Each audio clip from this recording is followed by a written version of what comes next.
Yeah, it's just ubiquitous at this point. It's everywhere, isn't it? It the infests yeah everything. I yeah mean, Jack has been talking about it in terms of a cultural grey goo scenario, right where yeah it's not like nanobots reducing all of material stuff to a common grey goo of cellular nothing. It's a cultural grey goo scenario where we just reduce everything that makes humanity, like human history and culture, into nothing. yeah. I mean, it's kind of the ultimate in shitification, right? Yeah. It's kind of like the. I mean, I want to call it the end state of enshittification. I'm sure there's worse to come because it always is. Mm. But yeah, it's pretty. It's It's it's pretty one of those rank, things as isn't well. it? Like it's yeah, and it's kind of like I mean, I've talked about other things in this, but like it's like fractally shit. You know, every angle you Hmm. look at it from, it's shit. You zoom out, it's shit. You zoom in, it's shit. Like it's really fucking bad. I think what It's really gets me just about it, like it's the fact that it's shit that perpetuates shit. So oh the yeah, more ubiquitous and the more pervasive AI gets, the stupider, the more banal, the more rote and just awful the output becomes, and it becomes more standardized, right?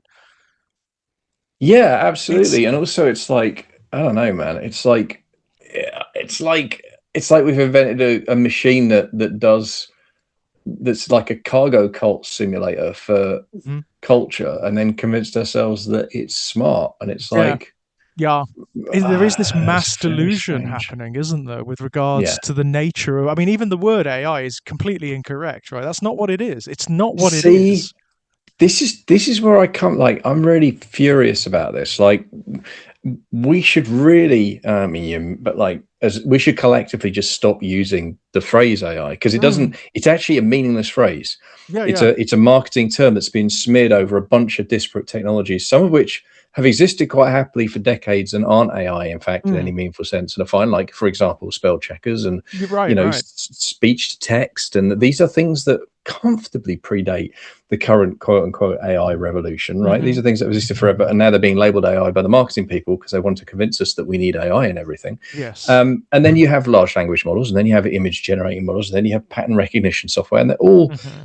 called AI, but they're not. They are They're not. doing different things. And the only thing they have in common is none of them are, in fact, artificial intelligence. They're Right, right. all That's the irony, isn't it? I something mean, it's the bleak right. irony of it all. It's collectively being Oh, called artificial intelligence for very yeah, capitalist reasons, and in a very capitalist manner, absolutely. Yeah, Um, and it's just not. It is the antithesis of that. This is not what was envisaged in like Ghost in the Shell or in no, Cyberpunk or like Philip K. Dick. This is not Valis, is it? no, It is not that. This is not going to come up with some like revolutionary new formulae that's going to enhance our understanding of the universe or anything like that. hmm. Quite the It's not even opposite. Hal. I mean, Yeah. it's just because Hal had something going on. I'm not quite sure Mm. what, but no, this is just like no, it's Well, at least, I mean, like, Hal was complex enough to have neuroses, right? right, right, Hal was right. complex enough to be insane, that's intelligence. I mean, that is consciousness at least, right? Yeah, Or the but it is. simulation of. You know what I think it is though? I was thinking about this the other day. Like, I kind of think large language models in particular, Mhm. they're actually kind of what they actually are is they're kind of narcissist detectors. Mm. Because I don't know if you saw this, but like one of the things that I loved was Richard Dawkins, a man who, I've long suspected of narcissistic tendencies at the very Mhm. least, if not outright full blown psychosis at this point, fed his, and you got to love this detail, as yet unpublished novel. Yeah. I wonder Oh, what well done, Richard. So that's that out in the ether then, right?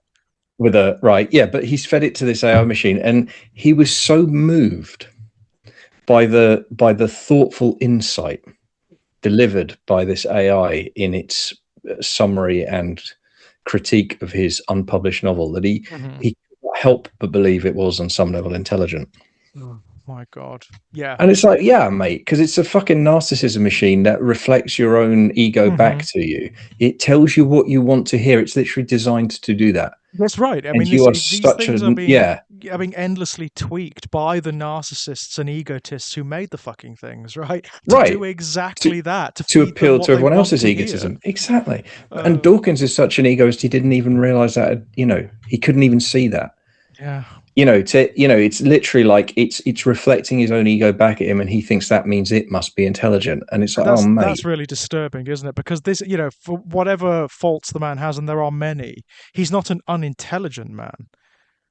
No, he's not. But he has inadvertently given great strength to the argument that a lot of us have been putting forward for a couple of decades now, which is that there is more than one kind of intelligence. And Absolutely, I think yes. Richard Dawkins And has one very specific kind of intelligence, yes, but one of the kinds of intelligence has a deficit in is emotional intelligence. very, very much so. Very much so. And Because indeed, anyone with any fucking emotional intelligence would realize they were having their own mhm. bullshit, or just having smoke blown up But their ass. I mean, it's embarrassing, man. it It's is embarrassing. Like, embarrassing. ah, Yeah.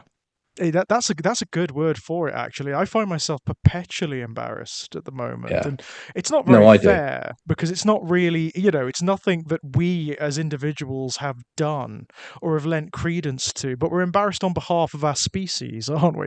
We're embarrassed on behalf of our Yeah, cultures and our species and, the demographics that we represent or are part of.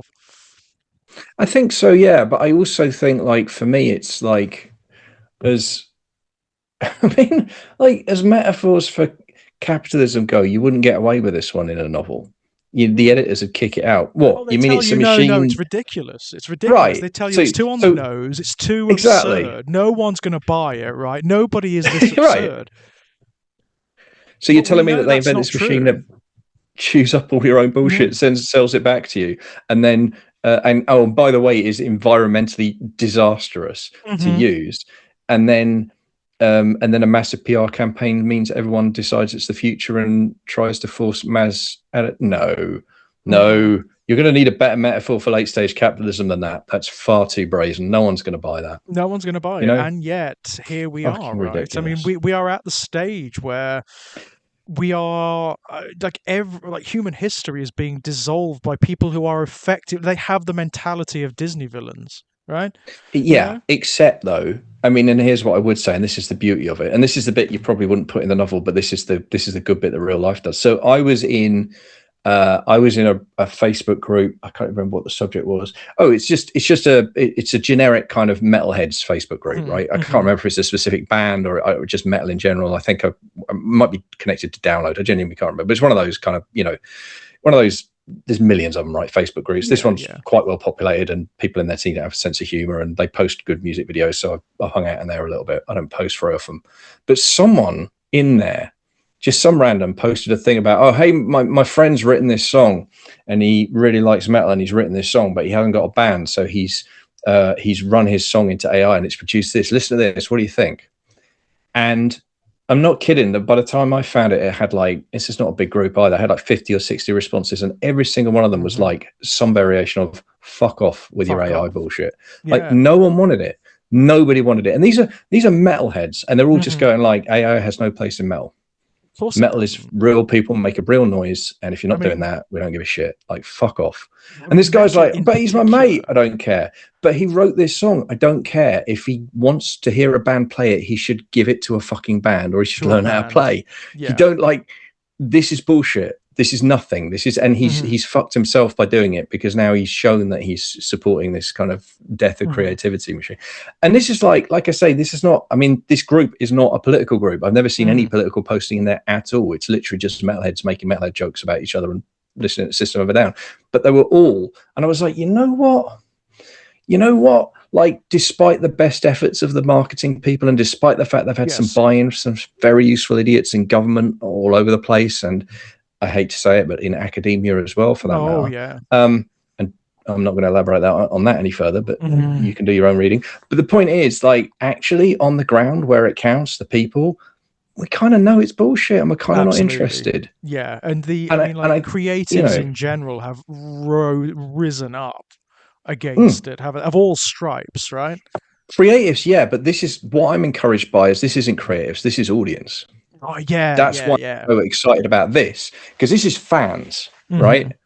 And like the thing is, right, we're the same, right? We are creators. We are also fans, right? Oh We are god, massive fans. yeah. Anyone who's hung out on this channel and had to listen to us burble about Stephen King and Clive Barker Of and all course, the right? movies that we Yeah. love and Come on, Exquisite Corpse, all like that's what we do, right? We are fans. Mads Mikkelsen. We love this stuff, we love the art that we love, and we love Yeah. talking about it. Like, so in that sense, we're typical fans as well. And like, fans hate this stuff. They hate it with a wholeheartedly reject. fiery And passion.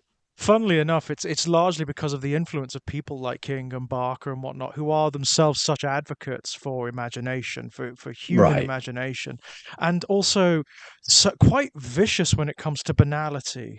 I mean, I Oh know yeah. that's a thing that comes up again and again with Barker, like again and Yeah. again. There's Yeah. a very good video from, I think it's from the late 80s actually, where you've got like a number of horror creatives around a table. There's John Carpenter, there's Ramsey Campbell, there's Clive Barker, Right. there's several others there too. I think Pete Atkins is there as well. And Okay. one of the questions they ask of one another is, what is it that scares you? What really properly terrifies you? Um, and Barker's answer, it is the banality of our cultures. That terrifies me. That Yeah. Yeah. absolutely terrifies me. And it seems, I mean, like this was in the 80s, so this was a while ago now, wasn't it, Yeah. Kit? It was a while ago now, Yeah. wasn't it? Yeah. I And it guess. seems as though that horror has, to a degree, come true. I mean, yeah, I guess. I mean, the machines. What's interesting to me about them is, like I joked earlier about them being narcissist detectors, but they actually are really quite good at that. Because the only reason that to enjoy AI output is if you don't really care at all about the act of creativity, and all you care about is Absolutely. like stuffing entertainment into you like it's a product. Yes. And And this is the from the thing, perspective of someone who uses it to create a product, all they care right? about is the status, right? They care But about the being point, called a writer or yeah. being called an artist. They don't care about like Well, what it actually means to be that, what it actually means to have an idea or to have inspiration or to express oneself. right. I mean, because actually they don't care about art till they care about money, and what they care Yeah, about is ultimately, finding yeah, a way to make money. status And and like, influence and yeah. and this is apparently a quote unquote easy way to make money, right? The theory is that you tell Chat GPT to write a novel, then you publish a novel, then you make money, then you tell it to write another one, and it's a license to print money. And audiences won't really care because they don't really care about any of this creativity. They just want to read books. And it's fundamentally it's a deeply depressing outlook on life. It's a miserablest one. It also, I think, here's the thing: anyone who thinks that, they're judging everybody else by their own standards, By their own very because low they are quite standards. happy to consume slop and bullshit. They think everyone Yes. else is, but actually, we all come to art, no matter what our circumstances or what our backgrounds and whatever else. We come to art because it feeds something within us. Yeah. It feeds something emotional. It feeds something intellectual. If there is such a thing as spiritual, it feeds something spiritual. But the point is that it speaks to us on a level that goes way beyond just mindless consumption. It goes way just beyond, it's not a fucking, I mean, especially the kind of art we like, obviously, but I would argue art in general. In Like, general, yeah. It speaks to the yeah, best of us, doesn't it? It speaks to it's, the part of humanity that is the most ascended. It's the yeah, but aspiring, also, very pertinent to tonight's subject matter. It's what Terry yes, Pratchett called the aspiring ape meeting the falling angel. for sure.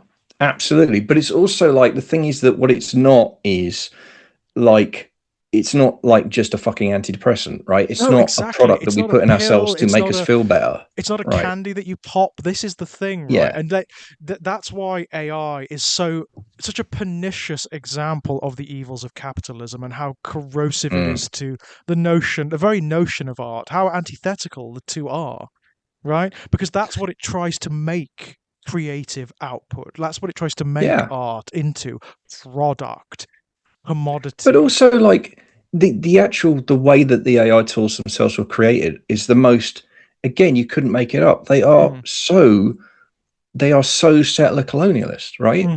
They literally descend upon the existing culture that's been produced by the labor of artists, and then just mulches it, just Chew it squishes it, up, or just like steals it. literally chew it Copyright, up. just yeah.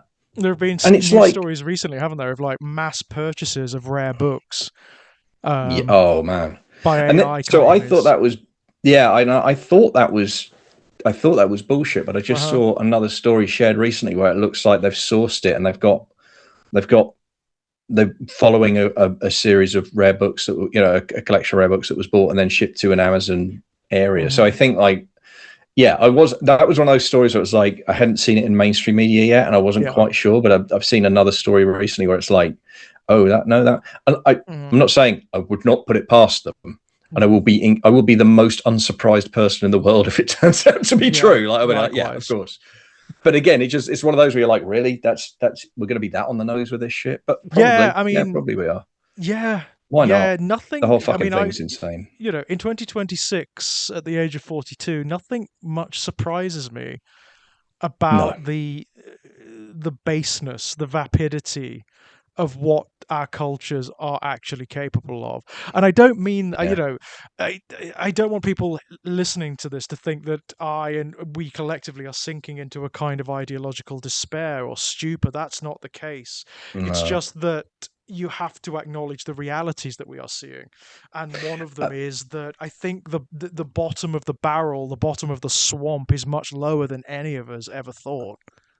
Oh, you know, I've been saying this since Trump got re-elected, and it's just not an original thought to me either. But it's I understand it um, on an emotional level in a way that I only previously understood it intellectually. There is no ground floor in hell, No, no, no, no, no, no. And you I know, found and this, you know, my own ground floor. To be honest, I found my lack of tolerance now. right? Um, I found really interestingly, and I never had this before. I never acknowledged it before.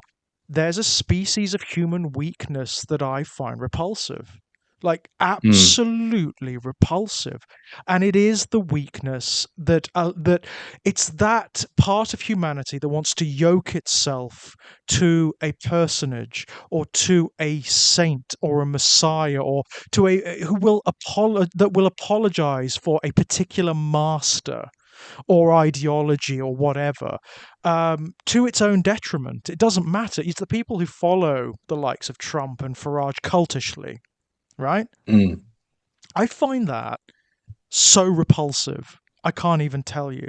The way people just they don't sell themselves to these people because they don't get anything in return. They get shat on from on high in return. yeah, They yeah, yeah, give themselves. They hurl themselves in the shit before them and allow them to walk on their backs and then say thank you. yeah. Go on, Nigel. Go on, Donald. It's vile. It's repulsive. And I don't have any time for it anymore. At this point, I don't have any time for it anymore. No. Yeah, it's kind of, I mean, it's kind of exhausting. And I think, like, it's the thing is as well, like, it's obviously, look, I mean, you know, this has been fairly well studied at this point, like over the last sort of 50 to 70 years of like political science as an academic discipline. Like, we know in any quote unquote Western quote unquote civilized democracy, there's somewhere between like 25 and 30% of the population that will quite happily vote for fascism at any one given Mm. time. That's you know, that's one in four of our neighbors, Yeah. basically. Yeah. And it's like, you know, there are some demographic clues that will make someone more or less likely inclined to do that, but not as many as you'd think. I mean, we know that it's more men than women, and we know it's more white men than people of color for very obvious reasons. But we also know that, you know, Class, of it's course. class, yeah. Class is a big But factor.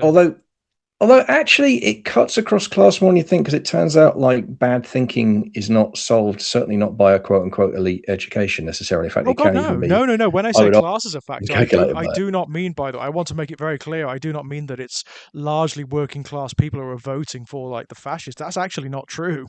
If you look No, at the you're actual right. It's not. breakdowns, it's actually It's it's ironically a certain well, privileged middle yeah. class that's voting primarily Well, for them. yes. The phrase that's in vogue more recently is "squeeze middle." Actually, I mean, not to give the game away to those people who have done a bit of reading, but Mm. petit bourgeois is actually the phrase that we're dancing around, right? But Absolutely. it is. It's you know, it's when you look at the January 6 rioters, right? Like, what do? They owned pool cleaning businesses. They owned, you know, like it was all like service industry to millionaires. Was all of the people who were the Jan 6 rioters? Like, yeah, of course. Because you know, they're invested in the idea of a millionaire and billionaire class because they are like parasitic ticks hanging off their bodies trying to just get their own little nugget of life. But they understand on some level that makes them uniquely vulnerable, but they can't blame the people they're feeding off for that, because that's also their life. So instead they blame everybody else for, you know, and they get angry at everybody else for not realizing how brilliant it is to be ruled by fascism. You know, it's like, well, sure, how's that working out for you guys? You know, and like you say, they'll be jettisoned and shit on just whenever one of these idiot lumbering giants decides to roll over in their sleep, right? They'll just get flattened. I'm sick of it. I'm sick of nothing fucking working properly. That's what I'm sick of. And I know this makes me just sound old, but I swear to fucking God, it's just. I am tired of the inbuilt abuses of it, you know? The worst of it is, I think if you are a person, I mean, even if you don't understand how the technology works, you can, if you're an imaginative person, you can understand the potential of it, right? What it could be. You can imagine what it could be, how it could be.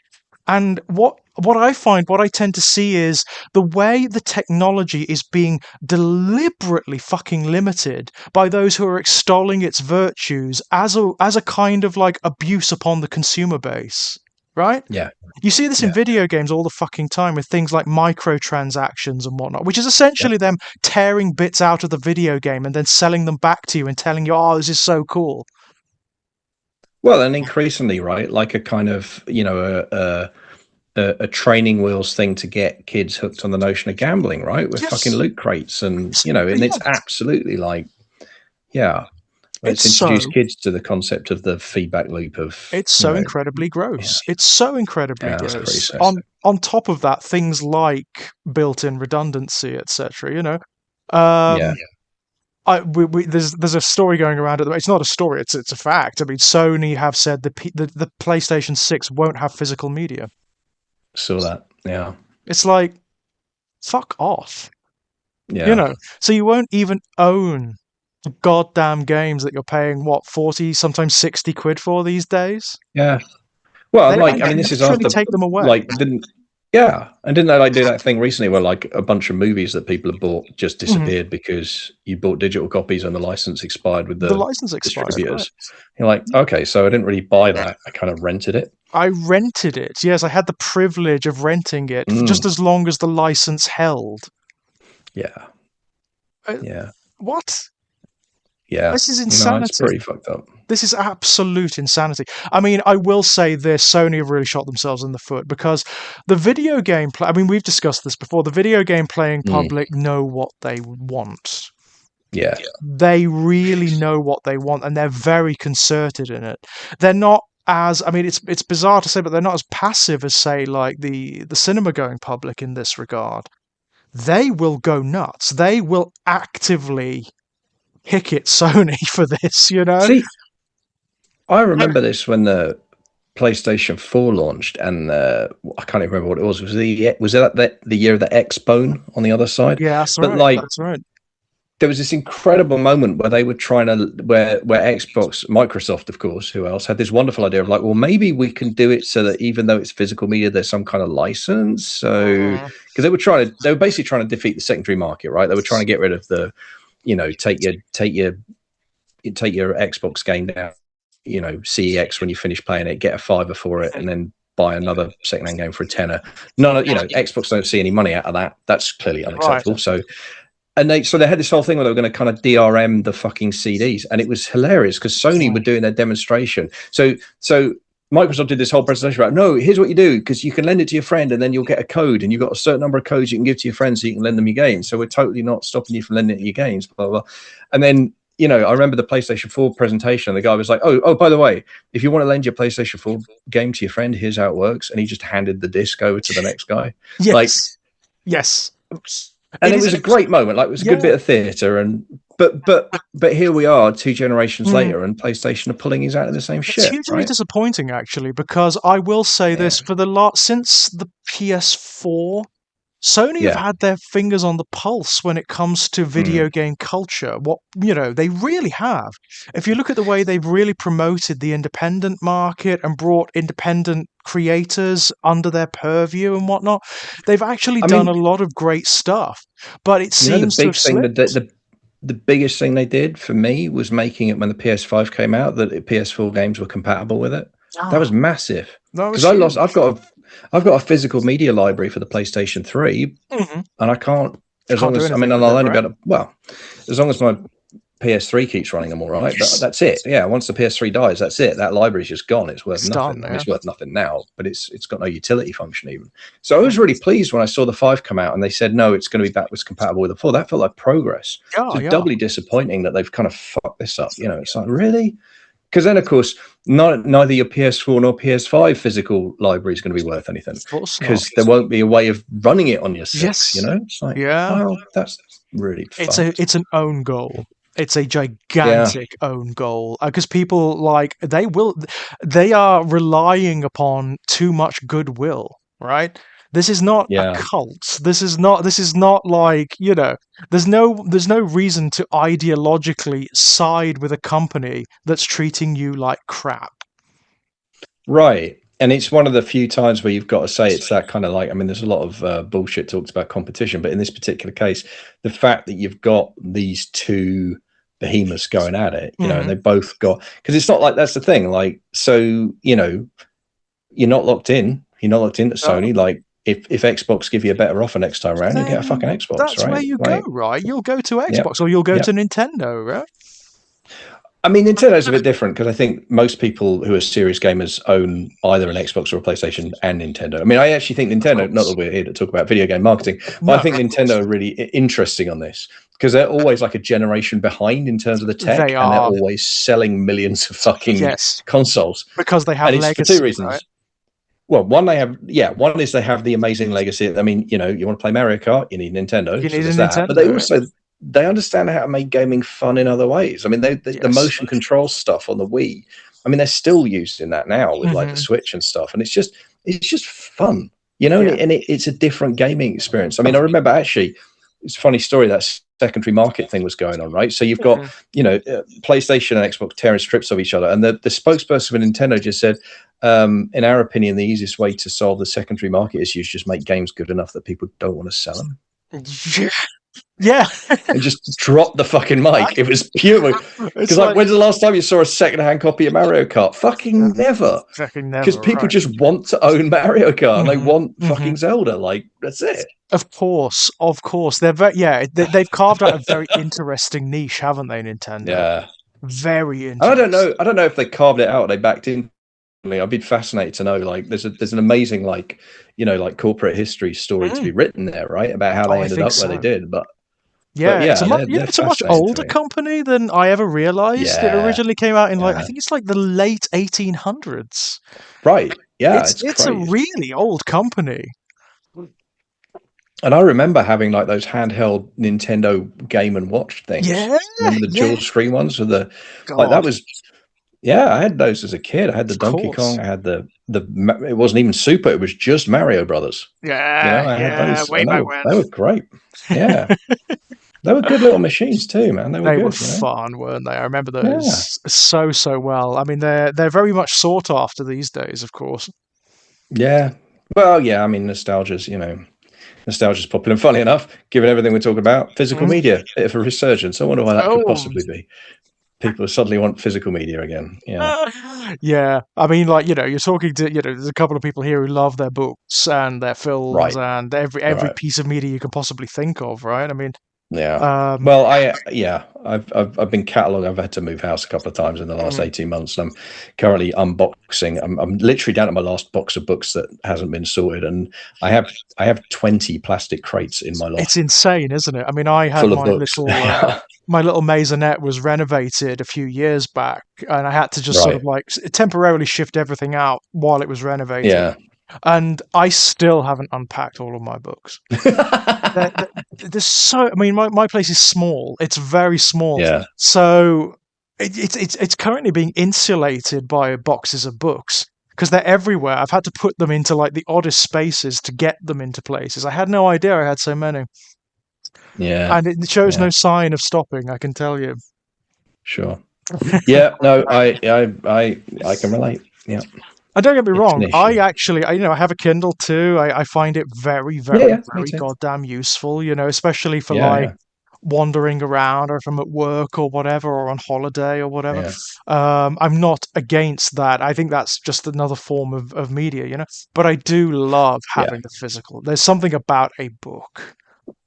No, for sure, for I sure. mean, It's a different experience. And I think, look, I mean, for those, for our generation, I'd be interesting to see how it is for my kids' generation where they've grown up with Kindles as well. But for me, it's not just that it's a tactile experience, although that's also part of it. Also, I think it's how I read for the first, whatever it yes. was, like 10, 15, 20 years of my life. So there's a kind of muscle memory there that I don't have with a Kindle. And again, I like you, I read my Kindle a lot. It's a very useful it's a very useful tool, and it's a very good way. I mean, actually, for stuff like this, actually, when you're podcasting, it's a lot easier. I don't want to, I'm not one of those. I don't like to fold over the corners of pages on my book, but I don't have a problem marking up passages in a Kindle to look at. So it's handy. So, Of course, but yeah. yeah, I mean, this was fun because I got to dig out my very old, tattered copies of the Books of Blood for this. I mean, I'm doing my Barker revisit. My annual Barker revisit at the moment.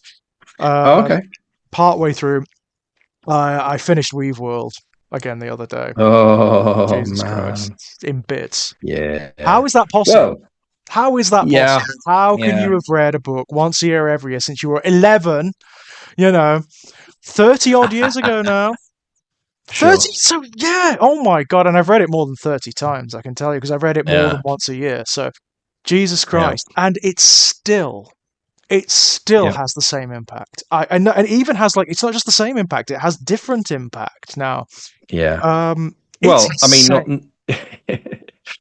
not to redo our Weave No, World of podcast show course. on it, which, by the way, everyone just go and listen to that because it's Yeah, amazing. But please do. also, or indeed revisit our earlier conversation, particularly. But the main villain's a salesman. I'm just saying. Well, actually, that's something Fucking because I am yeah, at your suggestion, I am writing this vast piece of work on Barker at the moment, and I'm still on the good. Weave World section. So writing that Yeah, alongside rereading it was really interesting.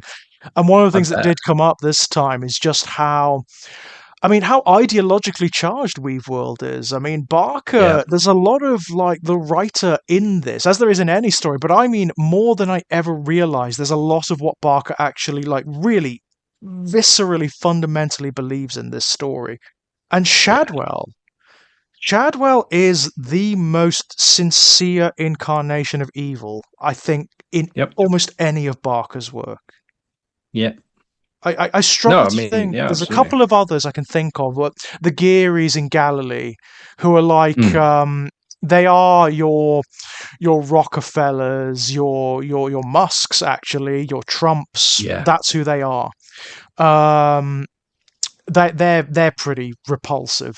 And Barker pulls no punches with them. I mean, he goes for that sure. class in Galilee like Yeah, you wouldn't believe. Like one of the yeah. Gearys, he goes into their perversities more than anything. Right.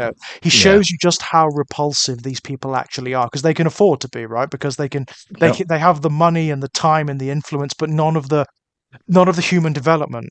So there's one of them who's a yeah. necrophile. It's so Right. disturbing. It's so unpleasant. Um, but Shadwell, yeah, I think Shadwell. No, Yeah, Shadwell's worse. Shadwell's way worse yeah, yeah. because Definitely. Shadwell is so vacuous. Yeah, He's so empty, and it's why he shifts personality and identity throughout the course of the book. He starts as the salesman. That doesn't work. That doesn't fulfill him. Obviously he cannot do what he wants to do. You can't sell magic. You can't sell imagination. It refutes that. You cannot commodify right. it. And because he can't do that, he tries to find another way to own it. So he becomes the prophet. And that Yeah, doesn't work. and then he wants to become a god. And that doesn't fucking work, because he thinks in far too limited terms. I mean, Yeah. Immaculata laughs at him when he Yeah. actually like trespasses in the Temple of the Loom, the very heart of imagination, the core of it, and he finds nothing. Yeah. And she says, "You thought you were going to walk in here and find a physical object, didn't you? Yeah. You thought you were going to walk in here and find a loom, like an engine of magic, that you could own, that you could pick up and you could manipulate. You sad, pathetic wanker." Yep. You know? But this is it. Yes. And so interested, and we'll go on to the main topic, I think, after this, but just to let you know, so I recently reread Needful Things. Because I was in need of a comfort read, and Needful Things is one of my comfort reads. I think it's I think it's one of King's. I think it is slightly underrated. I genuinely think it's probably like the top 5. I think it's brilliant. It's absolutely extraordinary. I think Needful Things is amazing. I mean, like it's pitiless. It's a fucking pitiless read, that one, isn't it? It is, but again, it's like reading it now with a better understanding of King's kind of autobiography, understanding it's probably the first entirely sober novel that he'd written at that point ever, because he'd been drinking his whole from college. So it's probably the first time he sat down and wrote an entire novel sober, and I think that's part of why it's so pitiless, by the way. I think He's because I think the sobriety, but also there's a lot of, I actually think there's a lot of kind of self-loathing in there. There's a lot of processing his own guilt. But anyway, but what I realized reading it this time, and this ties in what you're saying about Shadwell, but it's also true of Leland Gort, who is, let us not forget, also a salesman. Right. Needful Things is about AI. Because that's what Gaunt's selling. There's a line towards the end where Polly says, he sells you back your own pain and makes you pay double. Right. And that's AI. It sells you back your own dreams, and you're paying double for it. And when you get it, it turns out it's shit. Yeah. This is everything in Needful Things is. And it's commodified as well, isn't it? It's like materialized. He has crystallized and synthesized. Exactly. But that's why it's shit. Yeah. Because it's not really your dream. It's not really the thing that you think of. You bring that energy to it. But actually the thing that you're buying, it's nothing. It's always just, whenever they wake up just before they die or something terrible happens in Needful Things, they finally see the thing that they bought for what it is, not what they dreamed it to be, right? Yeah. What it actually is. And it's always just some fucking ugly, broken thing, right?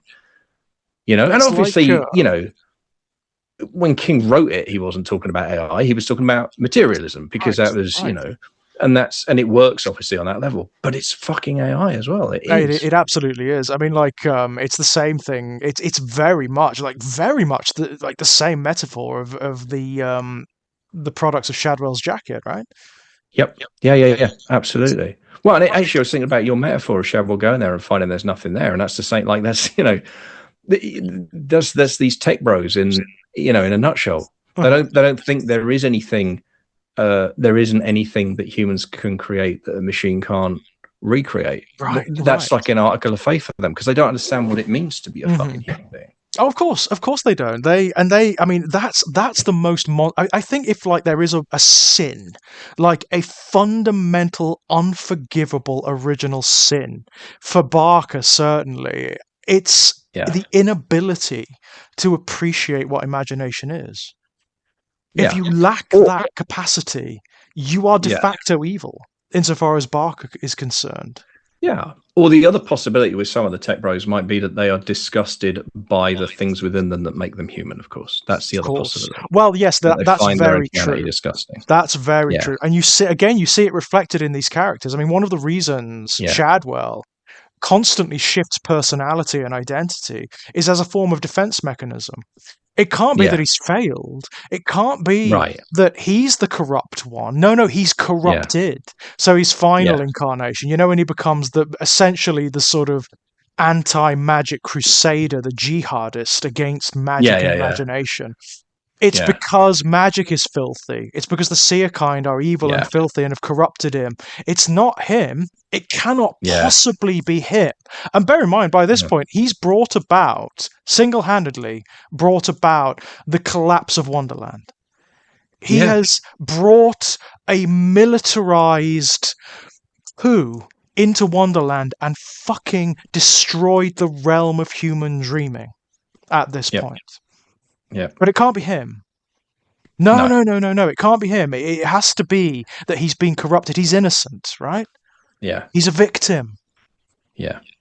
But the other thing about Shavel is like you're right. He goes through all those incarnations and all those movements, but also he never stops being a salesman. No. Never. No, he doesn't. It never leaves him. No. Because it can't, because it's how he's defined, and he's defined by that, and ultimately what that means is he's defined by emptiness. Yeah. Because that's what that is. That's I love it. It's so brilliant, isn't it? It's so brilliant. When he comes to the Rub al Khali, the empty quarter, that's him, isn't it?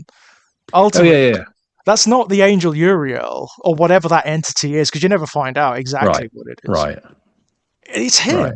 That's his expression. That's what him and his ilk would bring the world to if they could. Yeah. Yeah. Yeah. Good job they're not in charge of anything. Man. I mean, but no, I mean, again, I was blown away all over again. I'm reading The Damnation Game now. Which is the earlier novel, interestingly, and is more of a transitional book. That's very much an extended Book of Blood story. Right. Well, as is kind of Hellbound Heart, right? Like it feels like it could have been a Book of Blood Volume 7, right?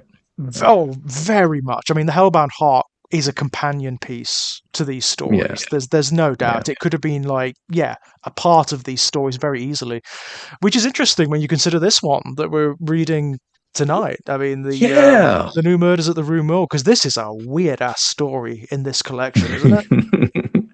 Well, it feels like every time we sit down to talk about this, one of the things we always end up rhapsodizing about is Barker's range, right? It's something we rhapsodize about collection.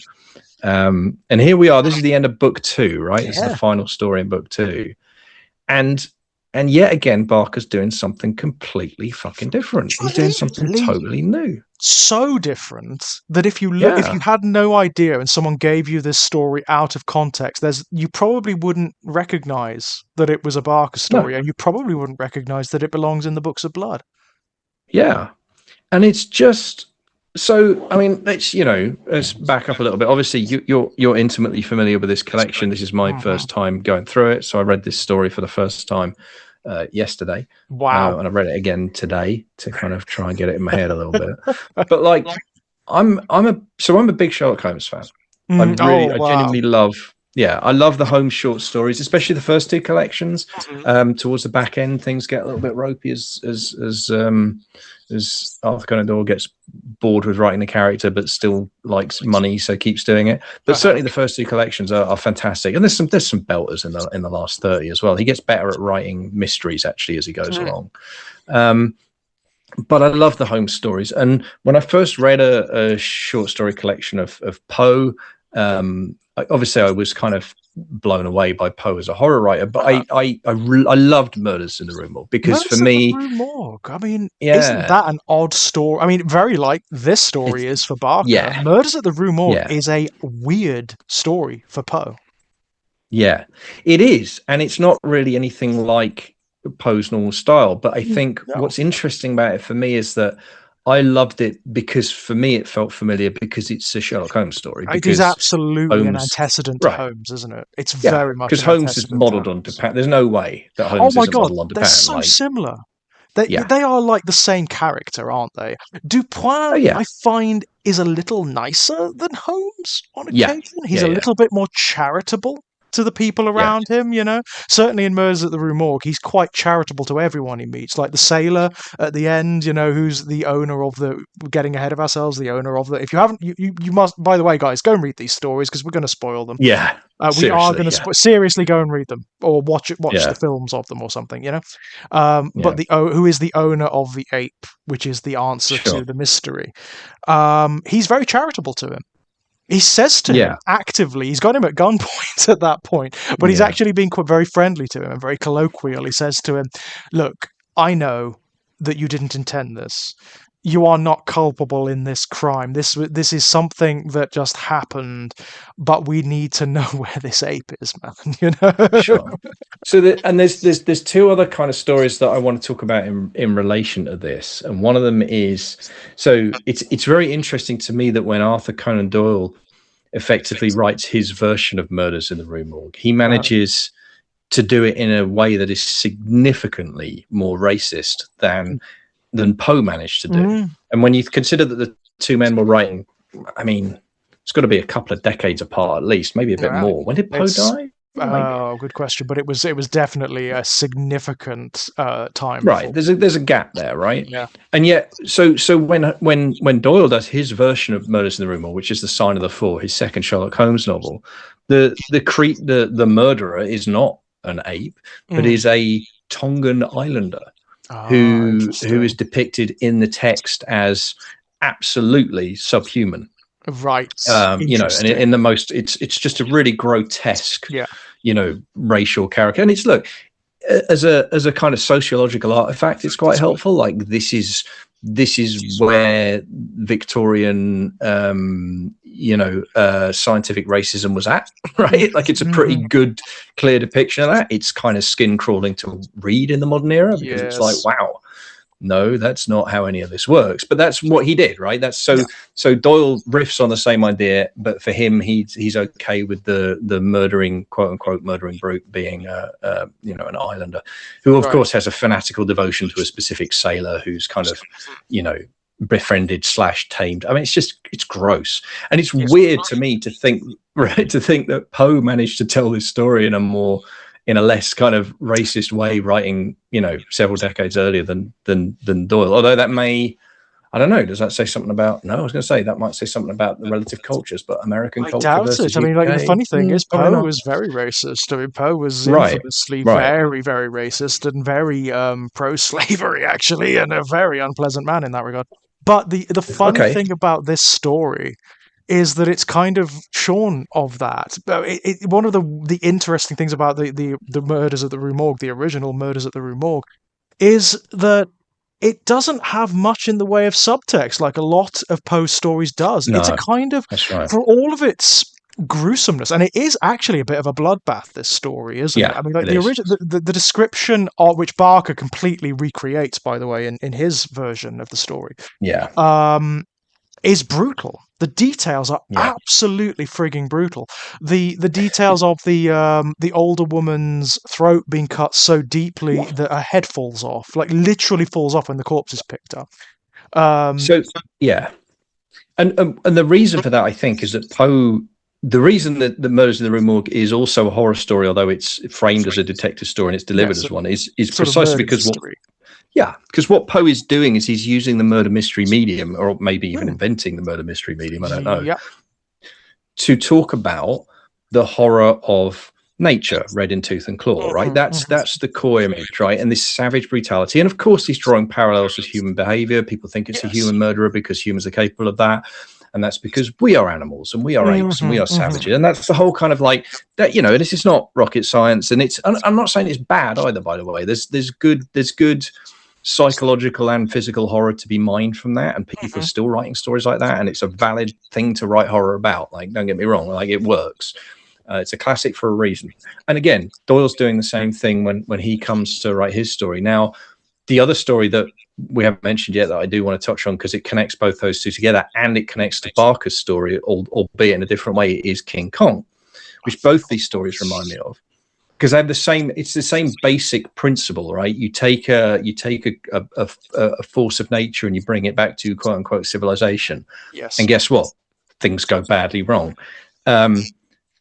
What I love is how Barker deconstructs Murders in the Rue Morgue in his story. And my favorite moment early on, and this is when I realized, like, oh, we're in for a good time here. Although just how good a time I hadn't worked out, was when he does the whole thing about like, and then we learn more about the orangutan and we found out like, actually they're herbivores and they're not aggressive and blah, blah, blah, blah. And it's like, that's hilarious because Doyle makes exactly the same mistake in the Copper Beaches, where he has a guy train a venomous snake by giving it milk, and it's like, snakes wouldn't drink milk. They're fucking reptiles. Doyle, Right. fucking idiot. Like, so, you know, both Poe and Doyle wrote about animals not really understanding them to make a point about the savagery of nature or whatever. Like, and it's absolutely. So that's kind I mean, in right. Poe's case as well. I mean, the part of the reason for the ape is as a sort of like, it's to emphasize the absurdity, isn't it? That's the whole point of this story. That the ape is like, what? It's the big what the hell. You all the way through, you are being led. The story is for all of its subjective horror, it's also kind of jaunty, this story, for a Poe story. Poe's short stories tend to be macabre and morbid. They are ruminations on mortality and death and all sorts of horrible things, decay, etc., etc. This isn't. It's really strange. Right. It's oddly jaunty, Murders at the Rue Morgue, all the way through. And part of that is because of the way it's narrated, of course. It's narrated via someone who knows Dupin, right? And all the way through, Dupin is like, he's making these interesting deductions and he's treating it like a game. He's not that interested in the morality of it or the horror of it or anything like that. It's a mystery. It's something to unpick, to solve, and all the way through, he's inviting the reader to do that. So how on earth could the younger woman have been shoved up the chimney? You know, it's insane. How could someone have gotten into this room, which is so high up, the windows are too small, etc., etc., and it's, and also it's drawing upon Poe's education as well. It's drawing upon his philosophical education. There's a bit of Epicurus in there, It's that Holmes thing as well, right? It's that thing of, when 100%. You eliminate the impossible, then whatever's left, that's got to be the answer, right? That's got to be it. And it's an ape. It's an ape that got lost effectively. But trust Barker to take this oddly literal story for Poe as well. It does have subtext, but it's not that profound. It's not that deep as a Poe story goes. It's a very sort of surface level story. It's a bit of a wheeze. It's a bit of a yarn. It's a mystery. Trust Barker to look at that and go, what about the ape? What about the existential crisis of this ape that's been taken from its natural environment and has been actively conditioned through violence, by the way, through really violent human conditioning, to act in a particular way? What happens there? And again, that's why I like the Kong analogy, right? Because there's a similar thing going on under the hood of that one. And I think for me, let's start with like one of the things that Barker does really impressively is, he retells the story of Murders in the Rue Morgue in an incredible efficiency over the first, I think, 3 or 4 pages of this story. But let's not forget, this is Barker. So he doesn't just tell us a story. He does it through a framing device of our lead character, the guy that we're following around at the start of the story, believes that the story is true, or largely true. He believes that his ancestor was actually, was it his ancestor was Dupin or his ancestor knew Dupin? Knew Dupin, whatever it is. That he basically he met Dupin just arbitrarily, and he met Poe. He met Poe. So Poe exists in this world, Poe, and the story Murders at the Rue Morgue exists in this world. And he met. I mean, I think he actually refers to Poe as Eddie. Eddie, that's right. That's right. Well, when his ancestor meets Poe, Poe's just won the prize for publishing the Message in a Bottle, right? That's right. Yeah. So it's fairly early in his career, and his ancestor, and apparently Poe. I love the idea of Poe sitting this guy down and saying, "Tell me all your horror stories." This is it, right? He pumped him for stories of the strange and the macabre, and there was purportedly this particular ancestor knew of what may have been an urban myth, may have actually been an occurrence where there was. So that you're getting these like multiple layers of stories reflecting reality, reflecting stories, reflecting reality, Yeah. like building up and up and up and up throughout the course of the story over a period of time. And Barker does this amazing thing where he introduces, although we don't appreciate it when we first read it, because we're just, it's the first sort of paragraph of the story, but in the very first paragraph of the story, Barker introduces us actually to one of the central themes when he has the lead character talk about the street on which the Rue Morgue sat is no longer there, and neither is the morgue. Maybe it had never been there. Maybe it had never been, but, right. That's but really he central. thought it was. Yeah. Right. But the That's narrator really decided central. it is, exactly. And as is the narrator basically telling us, like, as he gets older, he's got less time for the division between fact and fiction. Right. That is so core to this. It's so core to this.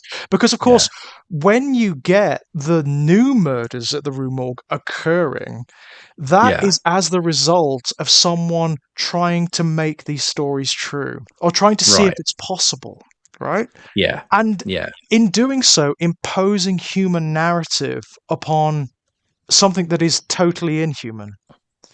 Which, of course, is what the original story did in a different way, by ascribing this level of violence to this creature that actually didn't, and it's like, Clive, do you have to be that clever? Do you have to? Right. It's ridiculous. I mean, it goes further than that. I mean, I was thinking about this afternoon. It goes further than that. The coding of the ape when it's trying to be human.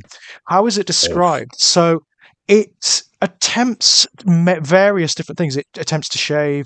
It cloaks itself in human clothes. It wants to look a particular way. It's kind of inherited or been conditioned with human vanity. It looks in a mirror to shave itself.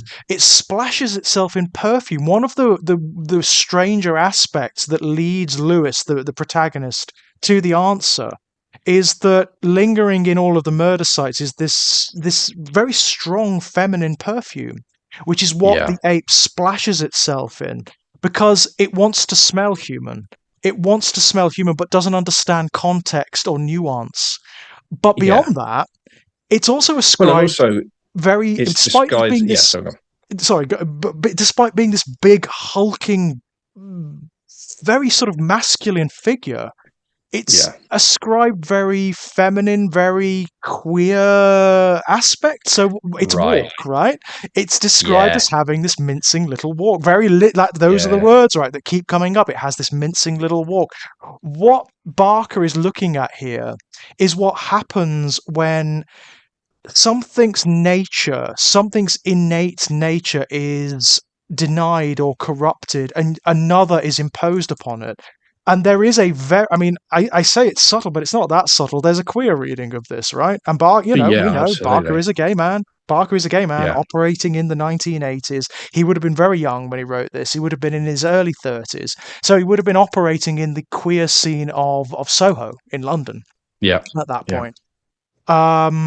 So he would have seen everything. He would have experienced this firsthand. What happens to gay men, where to gay people, or queer people in general, where your nature is denied and where you are conditioned and told to be this way when you are innately not. What does that do to you? What does that do to us? What does it do to the ape? It destroys it, right? It makes it mad. It makes it into this crazy entity that is neither one thing nor the other. Yeah, and I think there's a lot of things that I like about it. One is like the use of the perfume is an intention to cover up the ape's natural odor. Yes. Right. But it has, as you say, it has this byproduct of making it appear effeminate. And actually the walk is the same problem. Yes. Because it's trying to walk on its hind legs. It doesn't really know how to do it. So its walk is this kind of uncertain or like shallow steps. Because it's not a natural comforting balance. But of course that gives the impression when it's in full human clothes and has been shaved and is at a distance that it is it's a large man who is mincing. Yeah, that stuff was all very interesting because it's like that, if Barker were not a gay horror writer, if he were a straight man writing that story, I would give less weight to those moments because for me it'd just be like, again, it makes sense at the end. Oh, it's because of the smell. Oh, it's because of the thing. Right, but like this is Barker. It's Barker.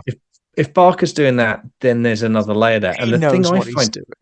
Right, and the thing I find fascinating is the moment where, I mean, I'm skipping to the end now, but that's okay because we're jumping all over the place. But the moment where he invites the lead character out of the wardrobe, Yeah, right. and then offers the woman to him. Yeah, as though it's a gesture, like a commodity, a gesture of friendship, right? Yeah, Like you would offer an apple yeah, or a drink or right, something like that, right? yeah. And that did make me think about like the ape's sexuality, because Hmm. the positive theory in the story is that the ape murders the woman because the ape is jealous. Yeah, and that, Jealous of what? And yes, jealous of who? yeah, I think that's very much an oversimplification. That's what the I can never remember his name, but the friend who The one is who's accused of the murder. accused of the murders. Yeah, That's what yeah, he thinks, isn't it? That's his summary of it yeah. all. That's That true. the ape was Yeah, jealous. I find that. he's not super reliable, is he? To be No, he fair. is not. No, he isn't. I mean, that's another thing that happens during this story, actually. The friend who is like the cipher for the entire story and who is like beloved at the beginning, right? And he's described, Yeah, despite his philanderings and whatnot, he's described in kind of glowing terms. By the end of the story, that narrative has failed too, I think that's fascinating. That isn't passage it? where he says, "I saw him as the coward that he'd always been," is Right. amazing. It's a It's so amazing. microcosm. It's actually a microcosm Yeah, of something bigger that's happening in this story. Because, another really big theme of this story is time and yeah, history. So you look at the yeah, original murders in the Rue Morgue, and that's a Paris. It's pre-war Paris. I think World War One and yeah. World War Two are really good fulcrum points for separating these two stories and showing you the weird thematic balance on which that they operate on.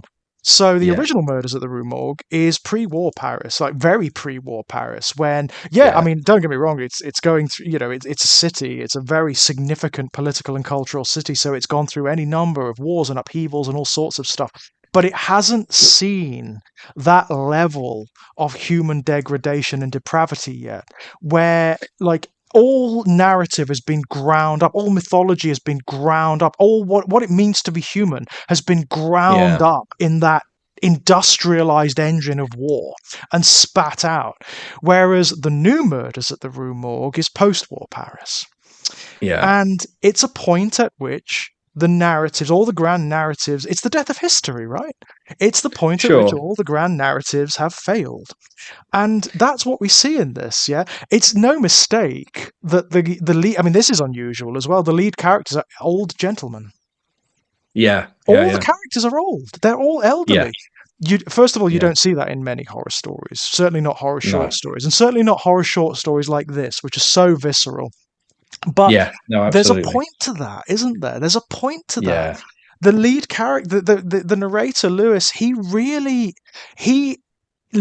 he's looking at the world through this very particular lens. He's looking at his own life through this very particular lens where everything is falling apart. And yeah, what he seems to realize at the end, when he's after he's confronted ultimate atrocity, when he's realized that, and absurdity, right? Because this is an absurd yeah, story. It's a deliberately absurd story. yeah, Um, he realizes that we are now at a point historically where nothing matters, where everything has fallen apart, and which has given birth to the most ridiculous ambiguities. So, like the ape itself, and that interaction you spoke about, right? Prior to that, mm, just moments prior to that, that is a moment of absolute horror. He's yeah. watching this creature that has performed the. I mean, by the way, he's also cradling a corpse which has had its face pulled off, Yes, yeah, right? And he's yeah, in mortal fear for himself, but he's watching this weird tableau of. It's not even sexuality, it's a play of sexuality, isn't it? The ape right, is doing it because its master did it. He's literally yeah, aping its master. yeah. And the Um, woman is doing it because she's a prostitute. because she's a prostitute, yeah. So absolutely. So both sides are mimics, right? Yeah, right. Both sides of the sexual equation. There's nothing sincere happening here. That's the Yeah, most interesting thing. Nobody is living sincerely. Everyone has had narrative imposed upon them by their circumstances. And yeah, that is the reason for his suicide at the end. That is it. yeah. There's nothing left. Well, and there's also like, because the death of his friend, the suicide of his friend, and then he realizes that it's also destroyed his relationship with his friend's sister, because all of their memories are now polluted by their knowledge of who her brother always was Yes, and but the it's, I mean, circumstances of his death. that is absolutely it. But that, again, I think Yeah. is a microcosm for what's happening on a much wider level. At this Yeah. point, there's nothing left to believe in. There's nothing left to lend life or existence, direction or poetry or meaning. It's all become corrupt and meaningless. It's become Yeah. mush, you know? And to pick up on what you were saying as well about the parallels between the two stories, I mean, it is true that Murders in the Rue Morgue takes place. It is pre-World War One Paris, and yes, that at that point the city is a thriving metropolis. Of course, you know, the ghost of the terror is still haunting the streets of France. It's still at that point comfortably within living memory, right? So there is a certain level of like, there's memories of bad things, but I think those create that kind of, because in New Murders in the Rue Morgue, there's you know, the lead character keeps harking back to the as you say, the pre Second World War era. Yes. And it's, when you think about it, it's the same liminal space. It's a feeling of, and he talks about it explicitly. Barker talks about it so well. This whole thing about like, you know, it was a perfect time, and of course it wasn't, and of course it wasn't, and maybe it was just a perfect month or day even. But and it's that thing of like, what made it perfect, and this is so telling, was the feeling that nothing was going to change, that nothing could change. That there was a permanence here, right? There was nothing so terrible. Even like, given what we know of history, even at that point, there's nothing so terrible that cannot be repaired. There's nothing so terrible that it will cause the spirit death of this city and of the wider country and of the culture and of the species. But he's wrong. Yeah. He's wrong. Yeah. There's a sense, and it's also like, I think it's unspoken. It's a subtext, but there's a sense throughout the story that this is a dead city, right? This is a necropolis, and the people wandering through it are just ghosts. I mean, that's interesting, because I wonder if that is it, or if that is what we see because we're seeing it largely through the eyes of the particular narrator. Oh, yes. For whom mortality is very ever imminent, present, right? Yeah, very imminent, of course. I mean, and so through his eyes, like, there is this Thanatos Eros thing all the way throughout, isn't there? I mean, one of the accusations that's thrown at the friend is that the reason he murdered his 19-year-old mistress so brutally is because he couldn't perform. Yeah. Right. Well, he volunteers that himself, right? So that'll be what they say is why I did it, right? That will be the rationale they will give for it. And it's interesting as well, where he confronts, you know, the narrator confronts the detective. Another theme of Dupin and Conan Doyle and this story, the cops are fucking useless. That's just a classic. I mean, like, Sherlock Holmes is always staring at the cops. Dupin's always laughing at him. And this cop is no exception. It's interesting, isn't it? Because again, there's a sort of parallel here. Poe and Dupin are kinder to the police. Yeah, that's true. Dupin in the original story, I mean, there's a great section of the original story that's dedicated to describing different types of intellect and analysis and whatnot. And what Dupin says of the police is, effectively, it's not a matter of unintelligence. It's just that their intelligence and their analysis is directed in a very myopic way, and so they miss, they miss like intuition. The intuition of the imaginer, of the creative mind can see. Whereas Barker's horrible to the police. As he often is in most of his stories. The police in this story are not only useless, they are filth, aren't they? They're vile, they're corrupt, they're not doing their job, they don't care about like actually investigating this story. They just want someone to bang up for it. Well, they've got someone and they're not prepared to look, right? And that's the bottom line. It's like they've found someone, there's enough evidence against them and they don't give a shit, right? Fits the narrative. There's a wonderful line about like, exactly. It fits now. I mean, there's a wonderful thing about like the guy, the smell of the man's ulcer carries across his breath. I love that. Oh, shit. Oh, that's so good. Yes, he exhales the smell of his ulcer into the protagonist's face. It's like, that's so great. filth, So right? great. It's so Yeah. brilliant. I mean, again, that's another thing that Barker really. I mean, the original story is quite visceral. I mean, I was Yeah. quite surprised. I mean, Poe often, for all of his reputation, Poe often isn't that grisly. No. A lot of the stuff that he's famous for occurs by implication, sort of off Yes. screen, if you like. But Yeah, the murders absolutely. at the Rue Morgue, Dupin describes in absolutely explicit detail every brutality that's inflicted on every character. Yeah. It's just in this very Yeah. Dupin way. So it's kind of Yeah. distant and analytical, and he's looking at it. He's not looking at it in emotive terms. He's looking at it in terms of, so what does this tell me? But you see, I think, and again, I think that Poe is very consciously doing that as a device for horror, Mhm. because there's a way in which that distance makes it more horrific, because it's not a kind of, oh my god, look how horrible this is, Yes, but you get far more detail than you otherwise might from a normally from a Poe story, which means I think it's a very clever device I that think so allows him to too. kind of deliver this level of kind of visceral gruesomeness. Mhm. In a very particular way. So I think It's it's very smart. It Yeah. is, and it's very much part of the mystery as well, isn't it? Like, what? Yeah. Because another detail in the original story is that there are artifacts left around, so it can't be a burglary, right? There's money, there's Yeah. Yeah. valuables and things. So that obviously wasn't the motivation for this murder, and also the sheer brutality of what's done. Yeah. Because they're not just murdered, are they? The mother and her daughter, No. they're mutilated. They're Yeah. No. absolutely Absolutely. mutilated. Um, but again, Barker does this interesting thing of introducing a motive which is not the apes. It's a Yes. hand-me-down motive. It's the motive Yeah. of, because the funny thing. One of the supreme ironies. The police are kind of right. It Yeah. is the friend who murdered his paramour. You know, Yeah. he just did it by Yeah. proxy. Yeah. Yeah. He created the circumstances under which it would happen. He's entirely Mm. responsible for the chain of events that lead to her death.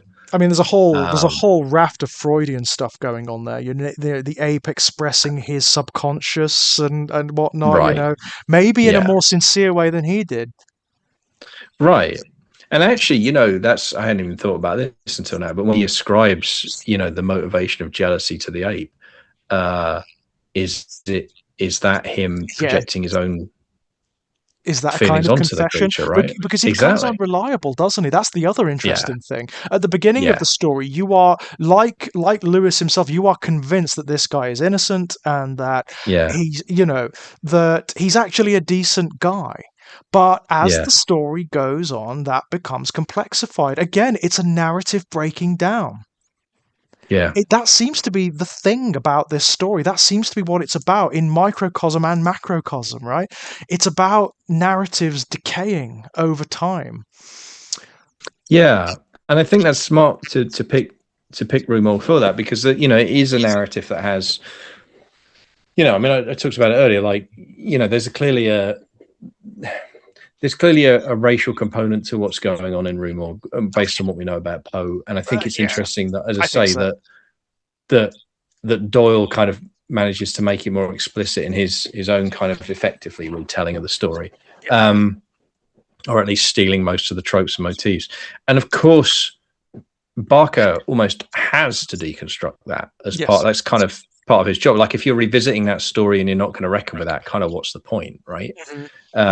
Certainly if you're a writer of Barker's ambition and caliber, you have to. And I think that's why that is a central theme of the entire story. I mean, it's a story. Everything in the story is about death, right? All the characters are old. I mean, we haven't really mentioned this yet, but the setting is not just Paris, but Paris in winter.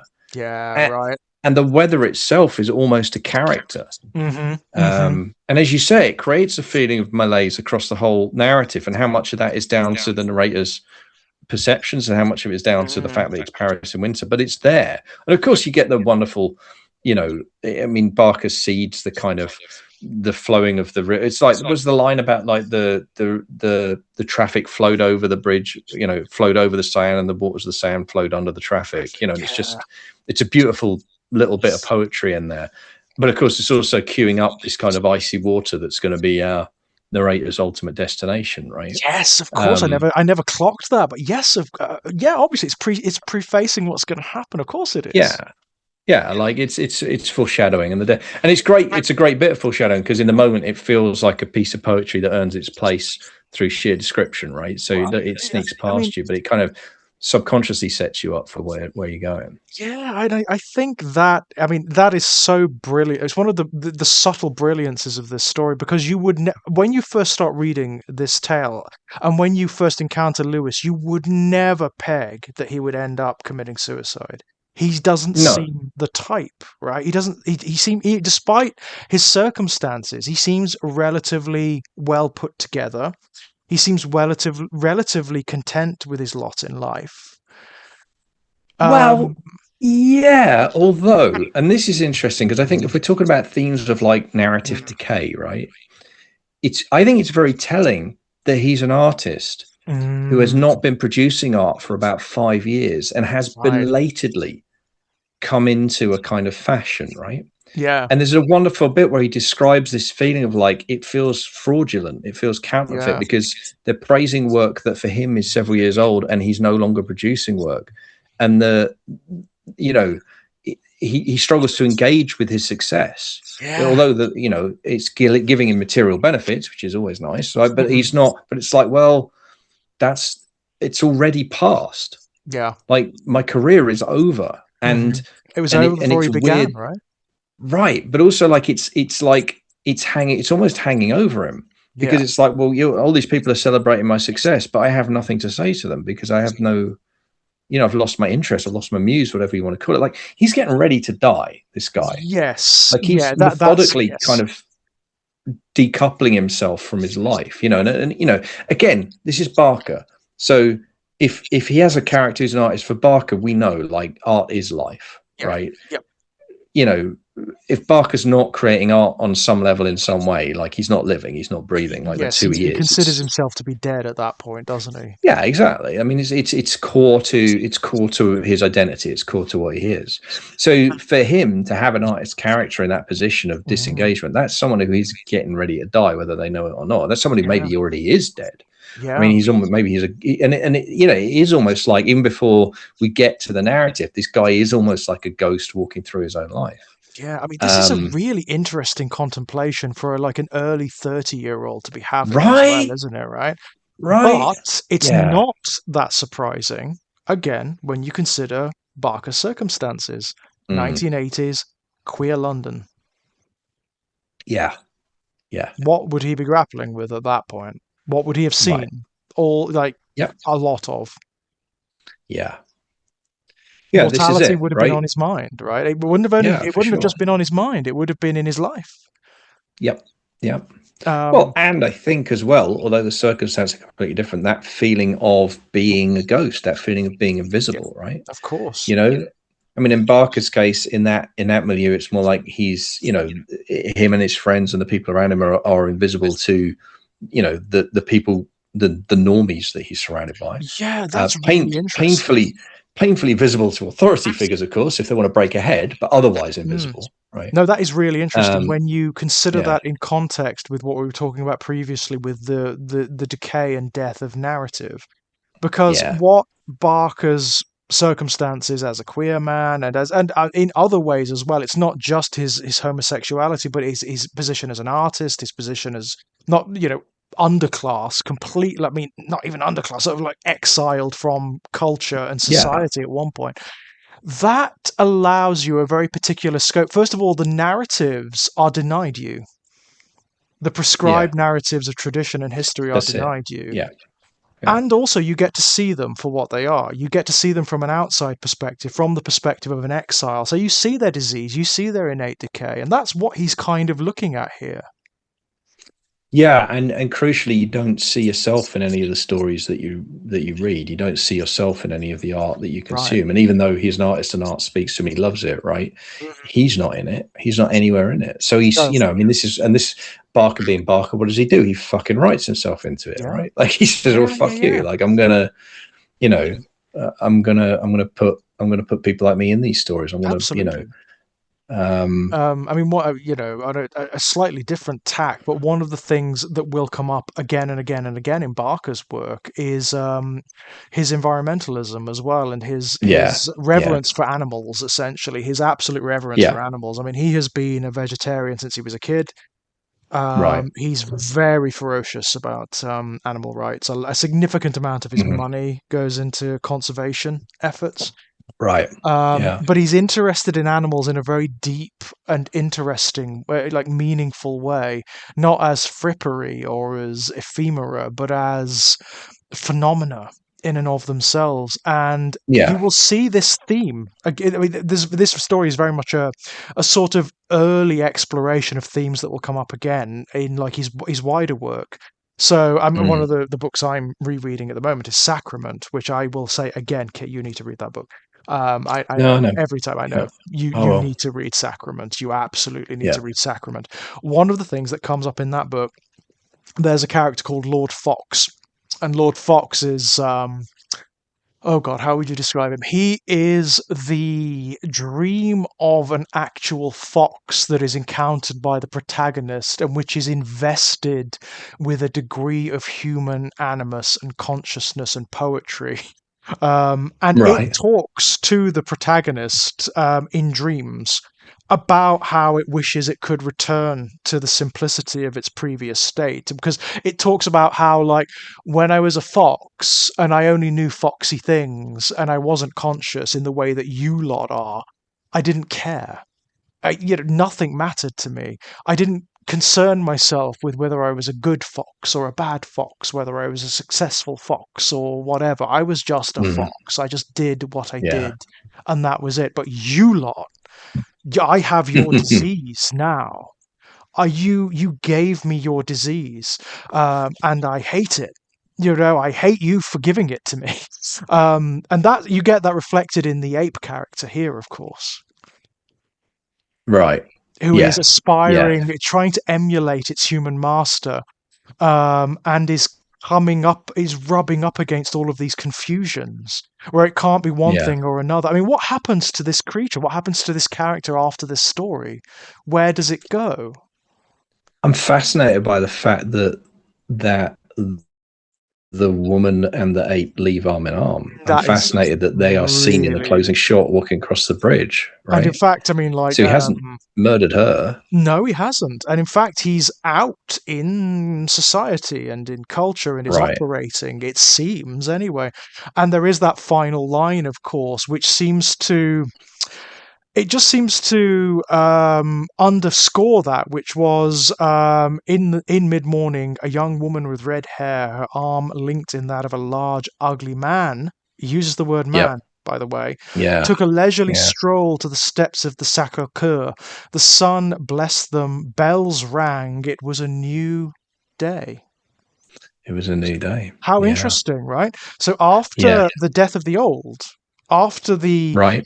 the self-sacrifice of the old, you get something Yeah. new happening.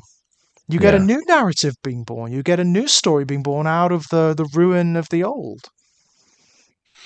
Yeah. And there's a sense maybe the ape has been freed from, Yes. whatever it was, whatever kind of pattern of violence it was stuck in. And And how does I that mean, there's happen? It happens with the right. deaths of its ostensible parents, its Yeah. creators. Yeah.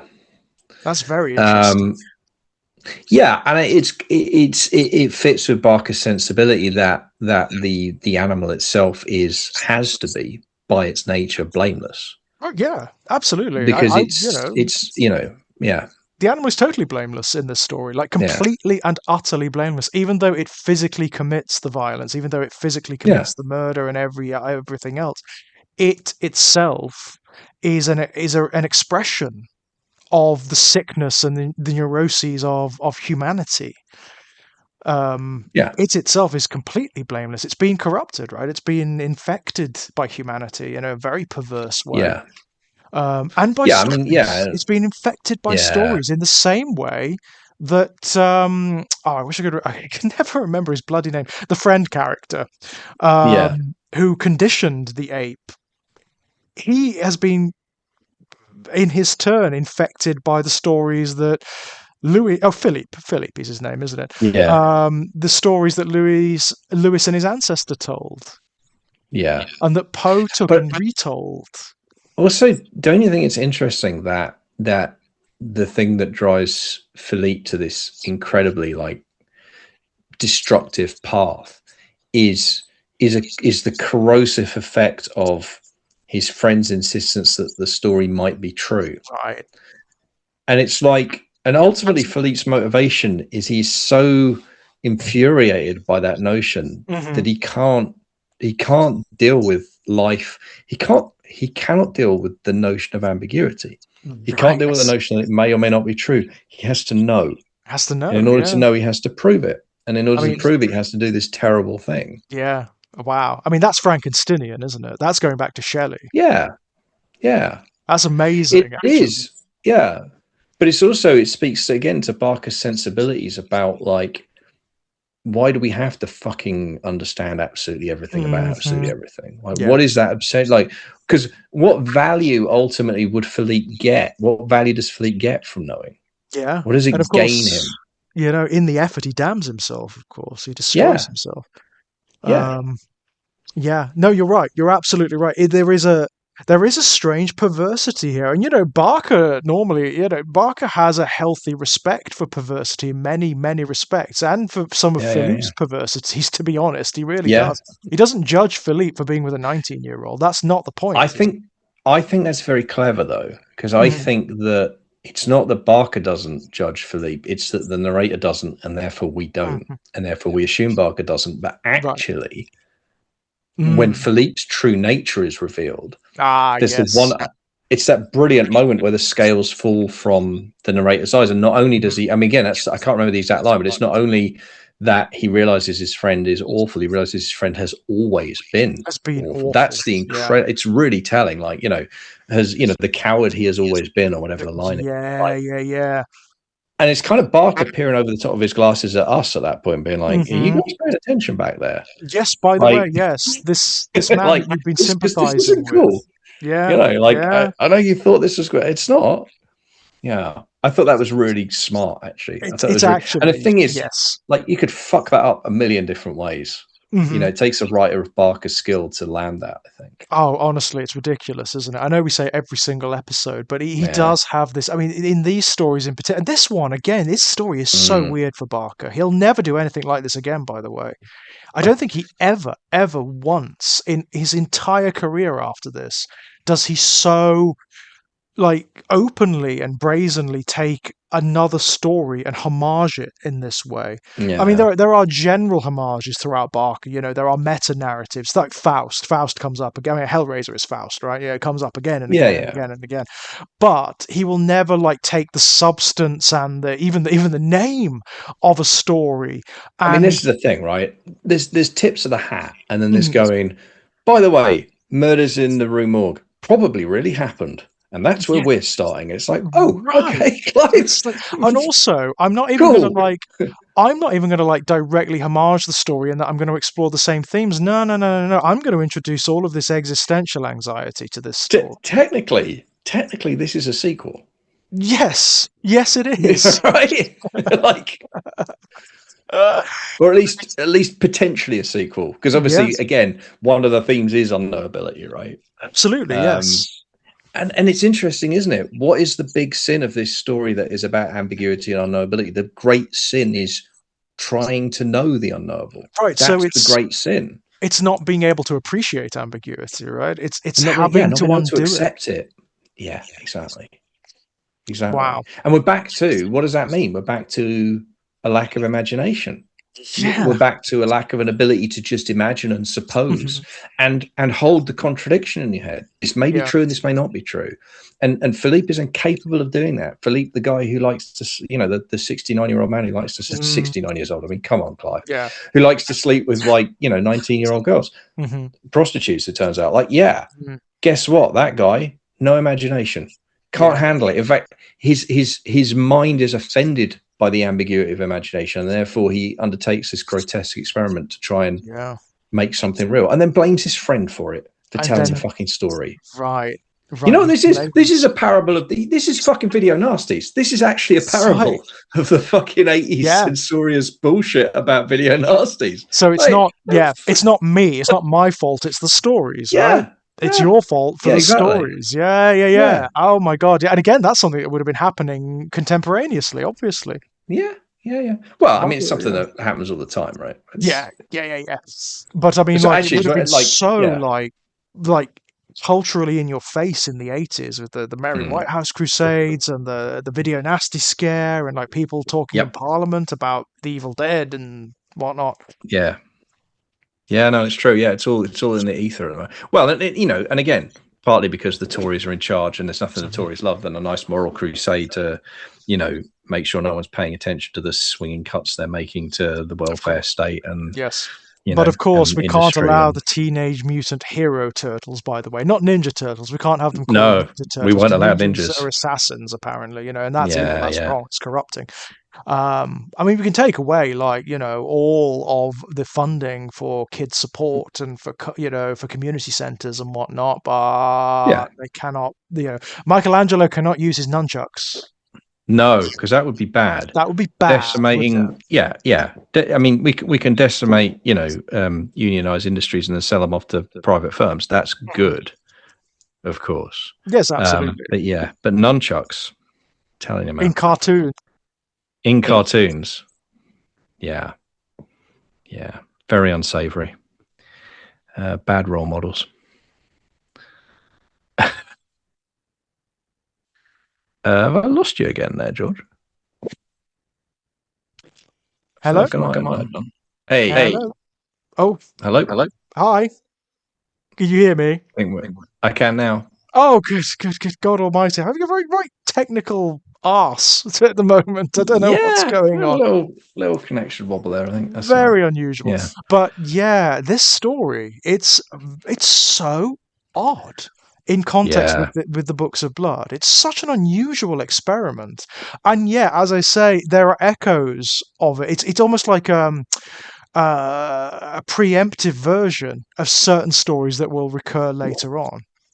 mm. There is a And character in the Great and Secret show, of course, who is an ape, a monkey, who is right, I know they're different things, but yeah, colloquially, who is his evolution is expedited like alchemically by this stuff called the Nuncio, and he yeah, becomes conscious. He becomes almost human. And he right, also has the same existential quandaries and anxieties. He talks directly about, God, I wish I could just go back to flinging my own shit at yeah, people, and not right, not right, right, caring about anything. Because you lot have all of this broiling anxiety and neurosis, and you care about what you are. You think yeah. about it. We don't. And I think as well, like, kind of one of the things that makes me think about as well is it speaks again to, like, you know, Barker's kind of. I think Barker is one of the most straightforwardly positive writers about, you know, about hedonism that Yeah, there are. totally. Like Barker basically sees ethical hedonism, obviously, by which I mean, I guess, you know, enthusiastic consent, all that kind of stuff. But with those within those parameters, I think Barker actually sees hedonism, you know, physical hedonism, sexual hedonism, as actually a virtue. I think so. Oh, yeah. I mean, I don't If think so. not, I know so. if not a spiritual calling, right? Yeah. Like he's very serious about this. Like it's good Yeah. for you. Oh, this It's is good for not you. like. I mean, it's not even on the level of it being just a mundane thing that's fun and good for you. It is a calling. Yeah. I mean, we were talking about Weave World earlier. He Yeah. conflates sex with miracles Yeah. and sex Absolutely. with magic and Yeah. imagination and whatnot. I mean, he talks. There's Yeah. an interview where he talks about, like, it's funny that fantasy fiction is so shorn of sexuality traditionally, Yeah. Yeah. because what is magical in almost everybody's life is There you go. sexual connection, right, and Absolutely. experience, Yeah. right? What is rapturous? What is revelatory? Um, Yeah, so for him, it's all part of the same engine. These are not like they're certainly not antithetical, and they're not separate. It's all one. It's all part and parcel. It's why magic in his stories very often has a physical base. Yeah. So if you look in, it often has like a basis in blood or in breath or in Mm, tears or semen or whatever, mm. whatever bodily excretion or bodily factor. Um, it's all part and parcel. Like magic is an expression of the bodily, Yeah. and vice versa. And I think, for me, that's where, because the use of the ape as a symbol is important because they're obviously our closest or one of our closest genetic cousins, right? Like Mhm. I can't remember the exact percentage, but a high proportion of our DNA in common. We have a very recent common ancestor in evolutionary terms. And I think that it's often used again. I have to acknowledge in other fiction, often used with a very troubling, racial undertone as well and Mhm. racist undertone. I mean, Oh again, I'm a yes, fan of King Kong, but I am aware there are problems with King Kong. yeah. But here it's like I think with Barker, it's a much more straightforward where it's like it's about our innate animal condition as humans, Mhm. right? I mean, Yes. that's I think what that's about. Um, There's a and strange misanthropy in this story, like a yeah, subtext of yeah, there is. misanthropy, where he's looking at our condition of consciousness effectively and the existential anxieties that come from that. And he's saying Mm. it's a really awful thing in many respects. It's not unambiguously awful because nothing is, but No, to be conscious is there's very much a curse element to it. there are In downsides. I can Yeah, tell you, man. in that There are downsides. you do preoccupy yourself with your own existential condition. You Yep. wonder, you doubt, you don't know who Yep. you are. You search after identity, whereas you construct narratives around yourselves. You construct stories around yourself. Um, whereas animals are often purer in that regard, much Yeah. purer, and in a somewhat better condition, an enviable condition. Yeah. Yeah. I mean, whatever else they have to deal with, they don't have to deal with that shit, right? No, they So it's don't. not all bad. No, they just are, right? Yeah. There's a really it's part of the beauty of animals that I think Barker perceives, which is they are Yeah. absolutely what they are.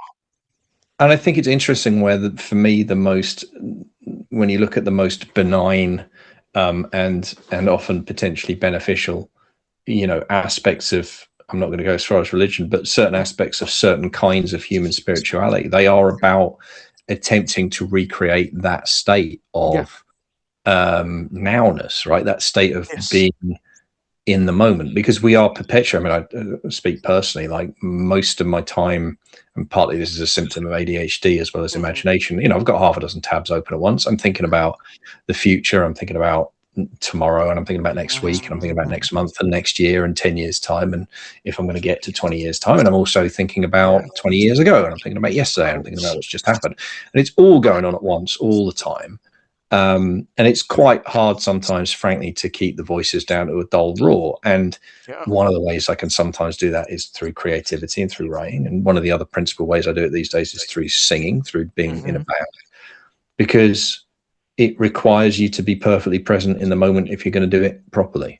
Yeah. You can't be thinking about anything else. If you're fronting up a rock and roll band, you have to be thinking about what line you're about to sing and how you're going to sing it and doing it well, Uh-huh. and the timing and that's it. And it's a weird thing. Your horizon narrows to the current moment, and then you get this weird internal expansion as a result, where you feel present, Mhm. right? And this Mhm. is the nearest I come to anything resembling spirituality, and I don't think there's anything Absolutely. spiritual about it. I think it's biological, but Mhm. it, biological things can feel good. We're back to sex again. Like And we're it's also so back it's to the fine. condition of the artist, right? The Absolutely, Sparker extolling the absolutely, condition of the artist, in almost like contradiction of the misanthropy that is also part of the story.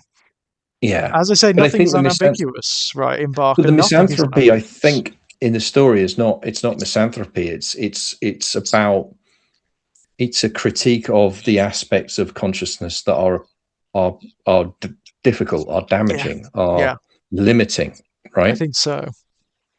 and I think a so. nod towards embrace the things that are nourishing, Yeah. and Yeah, I that think have the that's it. potential to be revelatory, that have the power to be transformative. You know. I think that's it. I mean, it's something that he'll become much more full-throated about later on, Hmm. after the Books of Blood. Well, Weevewood let's be is fair. That's completely quite a understandable. lot of shit to try and cram into a short story that's a Oh, sequel to Murders in the fucking Rue Morgue. I it mean, like really that's is. you But know, he does it, doesn't like he? I mean, like, again, dude's not short it's of ambition. It's no, he like isn't. I fucking mean, hell. no, he isn't. I mean, that's again, it's one of the things that always amazes me about these stories. Yeah, They can come off, some of them, and certainly come off as, like, on the surface level, as really schlocky fun, right? Like really yeah. visceral schlocky fun. And then You know, yeah. you probe deeper, and there are layers upon layers upon layers upon layers that this guy has built up, and it's But that absurd. is, yeah. But that is what I wanted to say. Is like I think part of the reason this works so well as it does, and it belongs in the Books of Blood in the way that it does, is because on top of everything we've just talked about, Barker is clearly having fun Oh here. yes. It's just Oh like yes. it's like, and I love the kind of there's a kind of for me there's a kind of punk thing about like I want to.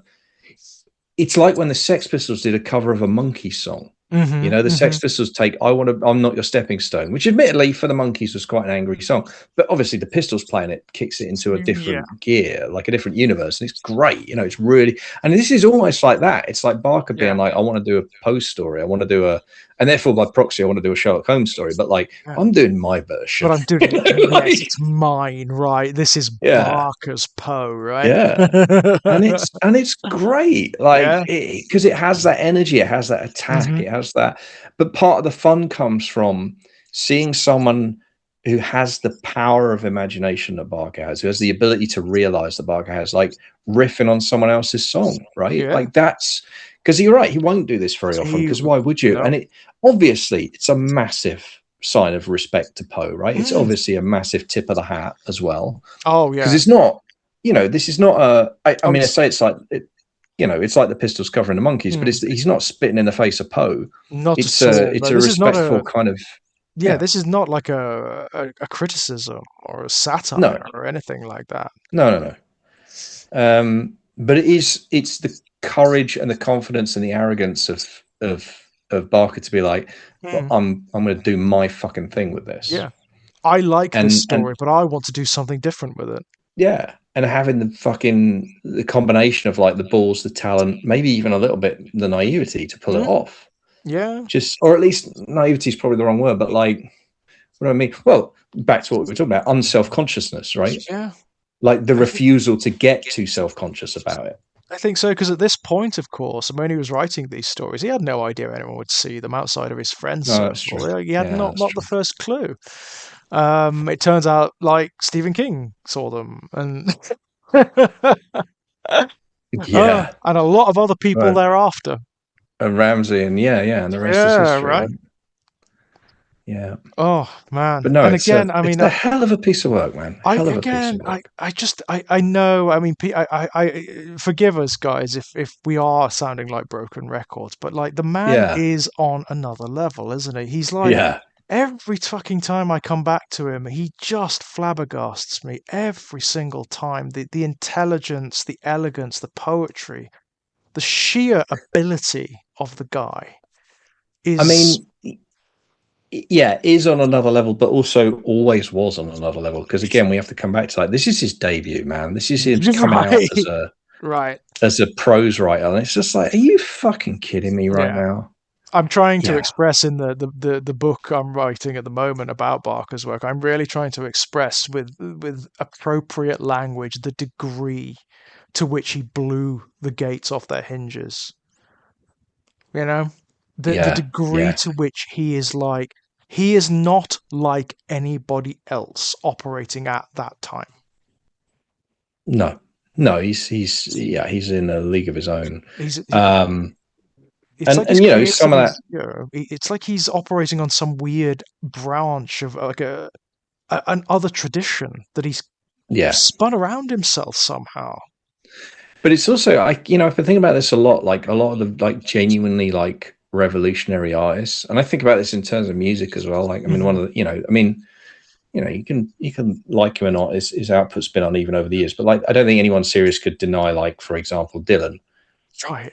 was right. That guy was a revolution when he landed. Like there was nothing like him, and there's still kind of nothing like him if we're really honest about it. Like he was kind, but when you think about Dylan, one of the things that you realize when you dig in on him, especially digging on like his early stuff, Dylan, and this is what he's got in common with Barker, like it's revolutionary.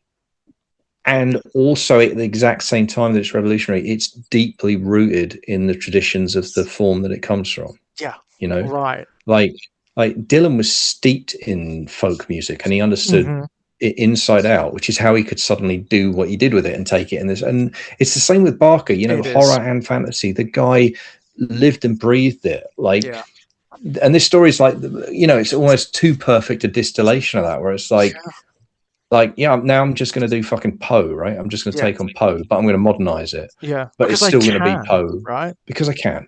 Right. I can. Because I know it, I love it, and I've got something to say about it. There is a kind of cojones going on here as well. Like it's my God. I not only can I do it, but I can make it relevant to now. I can make it this expression of so much that's going on in the culture around me. I mean, I've got something to say about a Poe story. I'm going to write a sequel to a Poe story. The sheer balls of that, and there is a punk rock element to that, you know. Yeah. But at the same time, I'm barely going to change the title of the story. Right. But at the same time, there's a sincere love for the source material that comes like burning through. It's just so smart, and it's a brilliant story. I mean, like it is a stunner, and it's one. I mean, funnily enough, it's one that's not as remembered as the bigger, brassier stories. Sure. You know? People obviously remember. They remember the Midnight Meat Train. They remember Rawhead Rex. They remember. I imagine it's look. I think it's very easy. I think it would be very easy as a critic to, especially, you know, if you're working to a word count and you're working to a deadline, right? This would be the easy one to dismiss as like, oh yeah, that's that Poe pastiche thing he did. Right? Yes. It'd be really easy to do that, and you wouldn't have to spend too much time thinking about it. And you could, I mean, I could write that. ChatGPT could write it better. But the point, because it's a dumb thing to write, but it's easy, right? It's an easy line to take. But I think, you know, I mean, I guess this is the virtue of what we're doing, right? We're digging into each story and we're giving it the time it deserves each time. And, you know, some of these episodes are longer than others, but like it rewards this level of close read. Like the more you look at, the more you kind of examine it, the more you kind of put it under the microscope and examine it. It's like, Jesus fucking Christ, how good is this guy? Yeah, it's ridiculous. I mean, I was a little concerned about this one. I'll be honest, when I was coming to it, because I was thinking, you know, as you were saying, I was thinking, well, this may be one of the lesser ones. This may be one of the quieter ones. You know, the harder ones to talk about. Actually, rereading it, I was like, oh God, for fuck's sake, it's all there again, and there's all this stuff. There's all of this stuff. There's all of these subtexts, and you know, it's crazy complex. But this is the other thing that this project's really like ramming home for me. And I've kind of said this and I've believed it intellectually, but again, now with this project, like I believe it to my bones. Like I've become a true convert to this rather than just an intellectual exercise. Like the pulp literary divide is total bullshit. Oh, it just doesn't exist. It's complete nonsense. Because this is pure pulp. Yeah. It is pure rip roaring pulp, and it's literary as fuck, man. It's like it is both. I've never really understood that divide. I'll be honest, I've never really got it. And I, you know, maybe that is because of Barker's influence. I don't know, you know, which has been so fundamental. It's never really made sense to me. No. Because it's just both, and it's like, you know, again, to you, I think the punk analogy is quite useful there, because I think a lot of people think of punk as inherently meaning. There's a version of the perception of punk that's like it means you don't have to be any good, right? You know what I mean? Yeah. And like that's partly due to punk's own self-image and the way it projects. That's partly due to some of the simplicity of some of the songwriting, although that can sometimes be deceptive as well. But you can be virtuosic and a punk musician. Like you absolutely can, and there are virtuosic punk musicians out there. Like you don't have to sacrifice quality or musicianship to be punk. You just have to also be punk. Right? You have to have the attitude, you have to have the attack, you have to have you do have to have the lack of pretension. That's really fucking important, which again Barker has in. I mean, that's, you know, Like, it's I imagine insane to Barker say, hates isn't it? pretension almost as much as he hates salesmen, right? Yeah, right. Yeah, absolutely, You know? absolutely. I think with Barker, it comes down to that core thing about sincerity, doesn't it? He Right, wants you to right. feel what you're doing to your core Yep. Yeah, in absolutely. anything you do. It And doesn't matter what you do, but he wants you to feel it to your core. Um, um and Barker, no matter how angry he gets, no matter how mm, furious he gets, no matter how occasionally even like despairing he mm. gets of humanity and the human condition, Barker is never cynical. No, it's Never. really interesting, isn't it? He doesn't have it in him. No, it's really fascinating. Again, that's going to be a chapter in the book coming up very soon. Yeah. Um, And it's I that, genuinely think that's one of the reasons he is great. yeah. Is that lack of, because I've been thinking a Mm, lot about like artists in my life that I'm big fans of. I think it was truly great artists, mhm.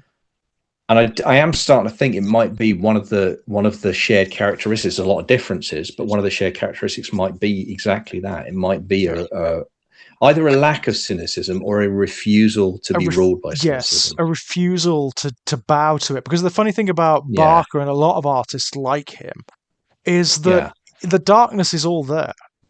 He yeah, acknowledges fully like all the evils yeah. which history has heaped upon us and which are ongoing. He acknowledges them for, again, sacrament. It's all about this. Sure. It's all about this. But is it a cynical book? Is it a nihilistic book? No, no, No, not in it. no. Not at all. Is it? Right. Yeah, and I think King is sometimes angry. King is Mm. sometimes furious. He's Yeah. never cynical. No. Never. And I think most of the great artists that I'm really, that I have that big kind of, Mhm. that I have that big kind of appreciation for, and I keep coming back to, whether it's in music or in literature, are the ones who, actually, Ramsey's another one.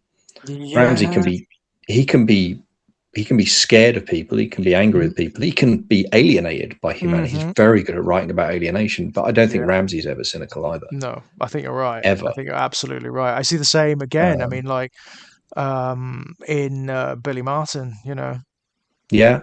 Poppy's Head. Well, I mean, Le Guin, right? The Atwood, Queen, Jesus Christ. like, and, Whoa. like they could be excoriating about Yeah. humanity and humanity's failings, but they're never cynical. No, they are not. No, they are not. And it's that ability, it's that great resonant imagination to see possibility, isn't it? That's Yes. part and Yeah. parcel, Absolutely. right? Yeah. Le Guin, Jesus God. I mean, I will have to do. I mean, we'll have to do a discussion about some of Gwyn's work at some point because bloody I mean, hell, I that need to spend woman. some quality time with Gwen. Oh my God, that she Yeah. she is blowing her male contemporaries who are writing in the same genres out of the fucking water. She just See, is.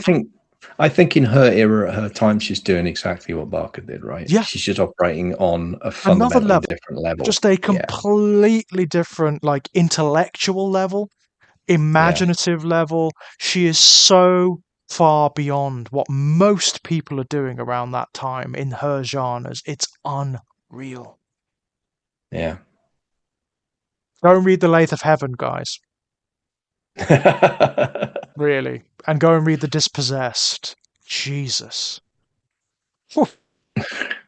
Heavy books. Really Yeah. heavy books, but my God, she is so intelligent. Yeah. It's like intimidating intelligence, like Yeah. really. Yeah. Yeah. Whoa! Barker's like that sometimes as well. He Well, is. that's the other thing, is it? I was it's those artists where it's intimidating, but you also, I don't know about you, but there's for me, there's also the feeling of challenge. It's Oh like, God, yeah. And also they're this so is how good the enthusiastic form can about be. it. They're so Yeah. enthusiastic about it that you can't help but get swept up in it. Yeah, for That's what sure. I For find. sure. I mean, particularly for Yeah. like the longer form works where Barker really goes for these ideas. I mean, again, I recently finished Weave World, and Yeah. it's so florid. But Yeah. I mean, again, what got me this time is how elegant it is. I mean, Yeah, and I was going to say, actually, that was in closing, perhaps, I don't know, but certainly that was one of the other things I did want to hit on, is like, actually, I think, and this made me realize doing this story this time, it's actually one of the things I like about Poe. mm-hmm. And I know that people talk about the poetry of Poe's writing, and of course Poe was a poetic, deeply poetic An writer. unbelievable poet. But what I think that can mean that people are misled about with Poe, especially if you haven't read it, is what it leaves, what it elides is that Poe is also, I think, an incredibly efficient writer, an elegant writer. Yeah. Poe knew how to do a lot with a little. Poe did. I don't think anything of Poe's is ever overwritten. No, he's I very think every Poe story is as long as it needs to be, and not a single word longer. And again, Barker has that quality. Oh, and that's a ridiculous thing to say about someone who wrote a couple of books that are over 1,000 pages long. But it turns out that's just because that's how long they needed to fucking That's be. how long they. I mean, what I always find. There's nothing you can cut. There's nothing you can cut. Right? Whenever I come to read his longer form work, they breeze by. They breeze by. I never feel that they're leaden or that there's this unnecessary stuff in there. They're beautiful to read. Really, really beautiful to read. And yes, I get the same quality from Poe a lot of the time. Yeah, no, absolutely. And I think it was useful doing this, obviously for this project and things like that. Again, I realizing it's probably worth saying, because I think it goes under remarked about Poe because of the poetry. Yes. Which I am not discounting. It's very, very good. Oh my God, his poetry is insane. But it does, but I think because that's what everyone rhapsodizes about, because it's so good, it means that elegance to his writing, that efficiencies to his writing, goes under remarked. Yes, and also, I mean, actually, the fact that The Simpsons did a Treehouse of Horror of the Raven probably didn't help, because that's what's in popular consciousness, right? Well, The Simpsons just ruin everything. The amount of horror movies I watched with kiddo, and she's been like, "I've seen this. It was on The Simpsons." I was like, "Yeah." Although, to be fair, their version of the Raven is really good. It is pretty good. Yeah, it's James Earl Jones, isn't it? Reading it. Yeah. I do believe. Very good. Hard to go wrong. Yeah. With, interjections from Homer and Bart and the like. Yeah. Oh, man. But, Barker's a very good poet, too. Yeah, no, I'm sure. He's written a fair bit of poetry, and he's very good at it. And there's some in like Weave World and scattered throughout his work, of course. Yeah. And it's just like, fuck off, Barker. This is so good. It's so good. How dare you? How dare you be this? Could you just be mediocre at something? Just something. I don't mind what. Yeah. Just play guitar badly, or fucking. I do know. I do know he's not a great actor. Bless his heart. He did do some acting early on, and apparently, he was discouraged. As an actor, he makes a brilliant writer. Yeah. Good. He was discouraged. I'm glad he's bad at something. It's nice to know. It's nice to know he's bad at something. Oh wow, yeah, no, it's I mean, this is, again, it's one of the great unremarked stories of the Books of Blood, this one, and it's I mean, I would seriously advise going and reading Murders at the Rue Morgue first, then reading this. And also, as you suggested, some of the Sherlock Holmes stories that are inspired by it. Definitely. I mean, I think Sign of the Fool, you need to kind of strap in, because it is very, very racist. But I think I think the Copper Beeches is a good one, and I also think Copper Beach is actually, the other reason that's a good one to read is because it's another one that's a short horror story masquerading as a detective story, as a sort of Copper mystery. Yeah, but it's incredibly atmospheric, and it's very, very scary. I think what will happen, if people who are familiar with Sherlock Holmes, when they go and read the Dupin stories, they'll be like, "Oh my God, this is where it came from." Oh yeah, no, 100%. Like that is. Because that's what they are, isn't it? I mean, like, Dupin is Sherlock Holmes. He's the French Sherlock Holmes, There is no way Doyle hadn't read it. There's no way that Doyle hadn't even read their characterization, like down to their characterization, which you don't get much of with Sherlock Holmes, but like it's all on point, isn't it? I'm very surprised that none of the adaptations have introduced Dupin as a kind of foil for Sherlock Holmes. Well, it's funny you say that. Oh, hello. Because it's a bit good way to close this out. So in what I will say is that actually, so screenwriter and a novelist and short story writer Stephen Volk, hello, has written a collection called Under a Raven's Wing. and the story is set in Paris in the 18-somethings, and it features a young Sherlock Holmes fresh out of university who is spending a year in Paris, and he meets Dupin. And becomes Dupin's apprentice. Makes sense. Yeah. And it is glorious. Yeah, it is just glorious. I like that. And it's a series of murder mysteries set in Paris in that era with Holmes and Dupin working as a tag team. And it is, and it's a young Holmes, so he's still, he's still finding his feet and growing into his shoes. And it's beautiful because it's you see, this is the thing, it's Volk, and Volk clearly loves Doyle's Holmes stories. He clearly adores Poe as well, and Poe's work, and it's a love letter to both of them, but it's also actually like this, it's its own thing as well. So yeah, I would also recommend Under a Raven's Wing, Steve Volk. It's an absolute belter. Fantastic. Just a joy. By fans, for fans, that one. There's legs to that concept. I'm telling you, I can see a streaming series. I can tell, I really can of some description. Oh God! Oh wow! Yeah, Christ, Netflix exec man, hit him up because he's mixing up like the Edgar Allan Poe stories and the Sherlock Holmes stories. Oh right, fuck! And it's Jesus, and it's Volk, right? So this guy knows how to write horror. Yeah. Oh, dearie me! I was straddling that one. Oh wow, straddling that divide as well. The American Gothic and Victorian mystery. Wow! But of course, the Victorian mystery is also the Victorian Gothic, right? Like they're inseparable. It's under the hood. It's the same thing. There is a way in here, right? There is overlap. Yeah. Jeez, you could do so much. Yeah.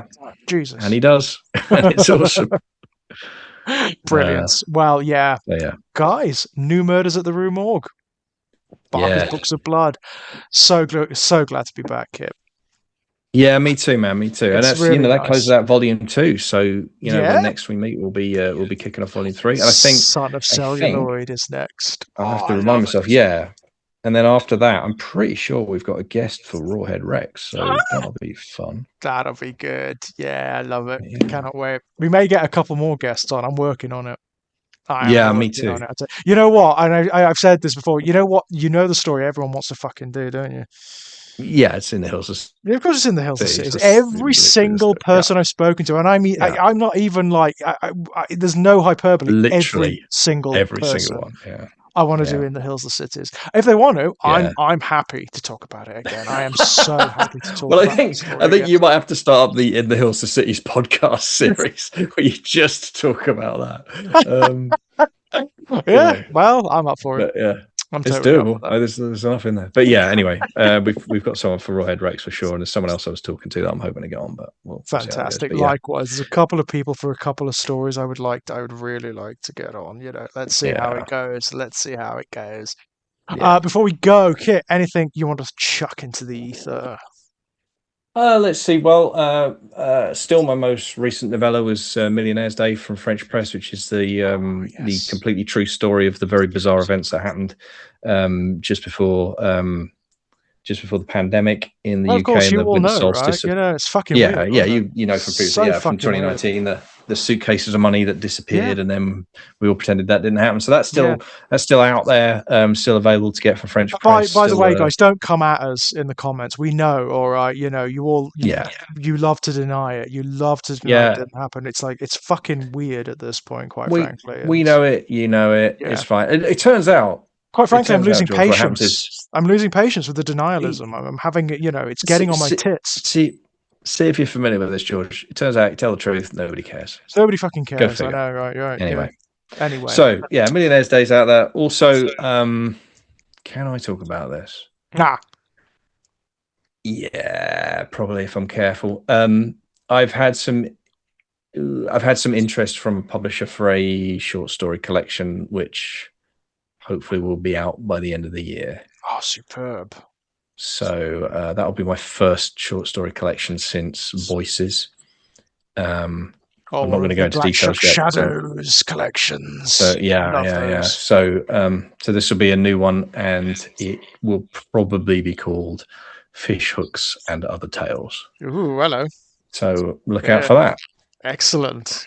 Excellent. Well, of course there will be there won't be links yet, but there will be when it comes out, when it's imminent. As for myself, same as usual, guys. Find me around here on Exaggerated Elegy. A bit quiet at the moment because I'm really goddamn busy. But there will be more stuff coming up very, very soon. We're going to be doing on Not the Same Log. We're going to be doing some homages to Sam Neill, which is going to be nice. Lovely. I mean, we already did In the Mouth of Event Horizon, Madness, right? and we're going to be doing Event Horizon. That's going to be a big one. We're going to be doing Event Horizon. Yeah. Cannot wait to do it because I loved revisiting that. That's What a a fucking horrible movie, fucking man. film! That What is a a horrible fucking fucking movie. film. There are Right. not many films that make me look away from the screen, I can tell you, but oh my Yeah. god! Woo! Yeah. Wow, great film. It sneaks up on you, that one, and then It punches you really in the does. face It really really does. hard. Some of the imagery in that film, Yeah. just ooh, wow! I don't even want to think about it. Don't even want to think about it. Um, but yes, you can find links to all of my published work over at strangeplaygrounds.com. I had a short story published in one of Kevin J. Kennedy's publications recently, The Shallow Grave Horror Edition, which was really Fantastic. nice, really, really nice. It was one of those weird things, Kit. I don't normally write like this, but the calling came out. I had like 2 days to write and redraft this story, and I was at work as well. But it happened. Right. It just came out. It came out Nice. fully formed. It was just there, and I wrote it, I edited it, and I redrafted it, and it got accepted. It was like, oh, Jesus Christ. Fantastic. So lovely when it happens like that, isn't it? Whew. Yeah. It's rare, but a It is. delight It's every time. phenomenally rare. I am ponderous Yeah. with my writing, I can tell you. I'm Yeah. absolutely ponderous. Um, Beyond that, my loves, as per usual, if you go to Arrow Films, there's a couple of things. There's the Quartet of Torment UHD and Blu-ray set, which we're on alongside Paula Dash and Eric LaRocca, and it's great, isn't it, kids? Yes. Isn't it lovely? Isn't it so I lovely? still every now and then remember that happened. It just Oh, leaves my it's like, mind yeah, over and again. it's a bit weird. It's a Just bit like, sort of pinch me seriously, moment, wasn't it? Yeah, it's very just strange. ridiculous. Very strange. Yeah. Also, the In the Mouth of Madness UHD and Blu-ray set. I'm on that as well with a couple of great guys, and yeah, and there's also an essay knocking about in there somewhere as well that I wrote. And I think that's it for me at the moment. It's a bit slow at the moment, but we're getting back on the horse very, very slowly. Yes, we are. We are indeed. Yeah. So until next time, guys. Bye bye. Absolutely. Bye for now.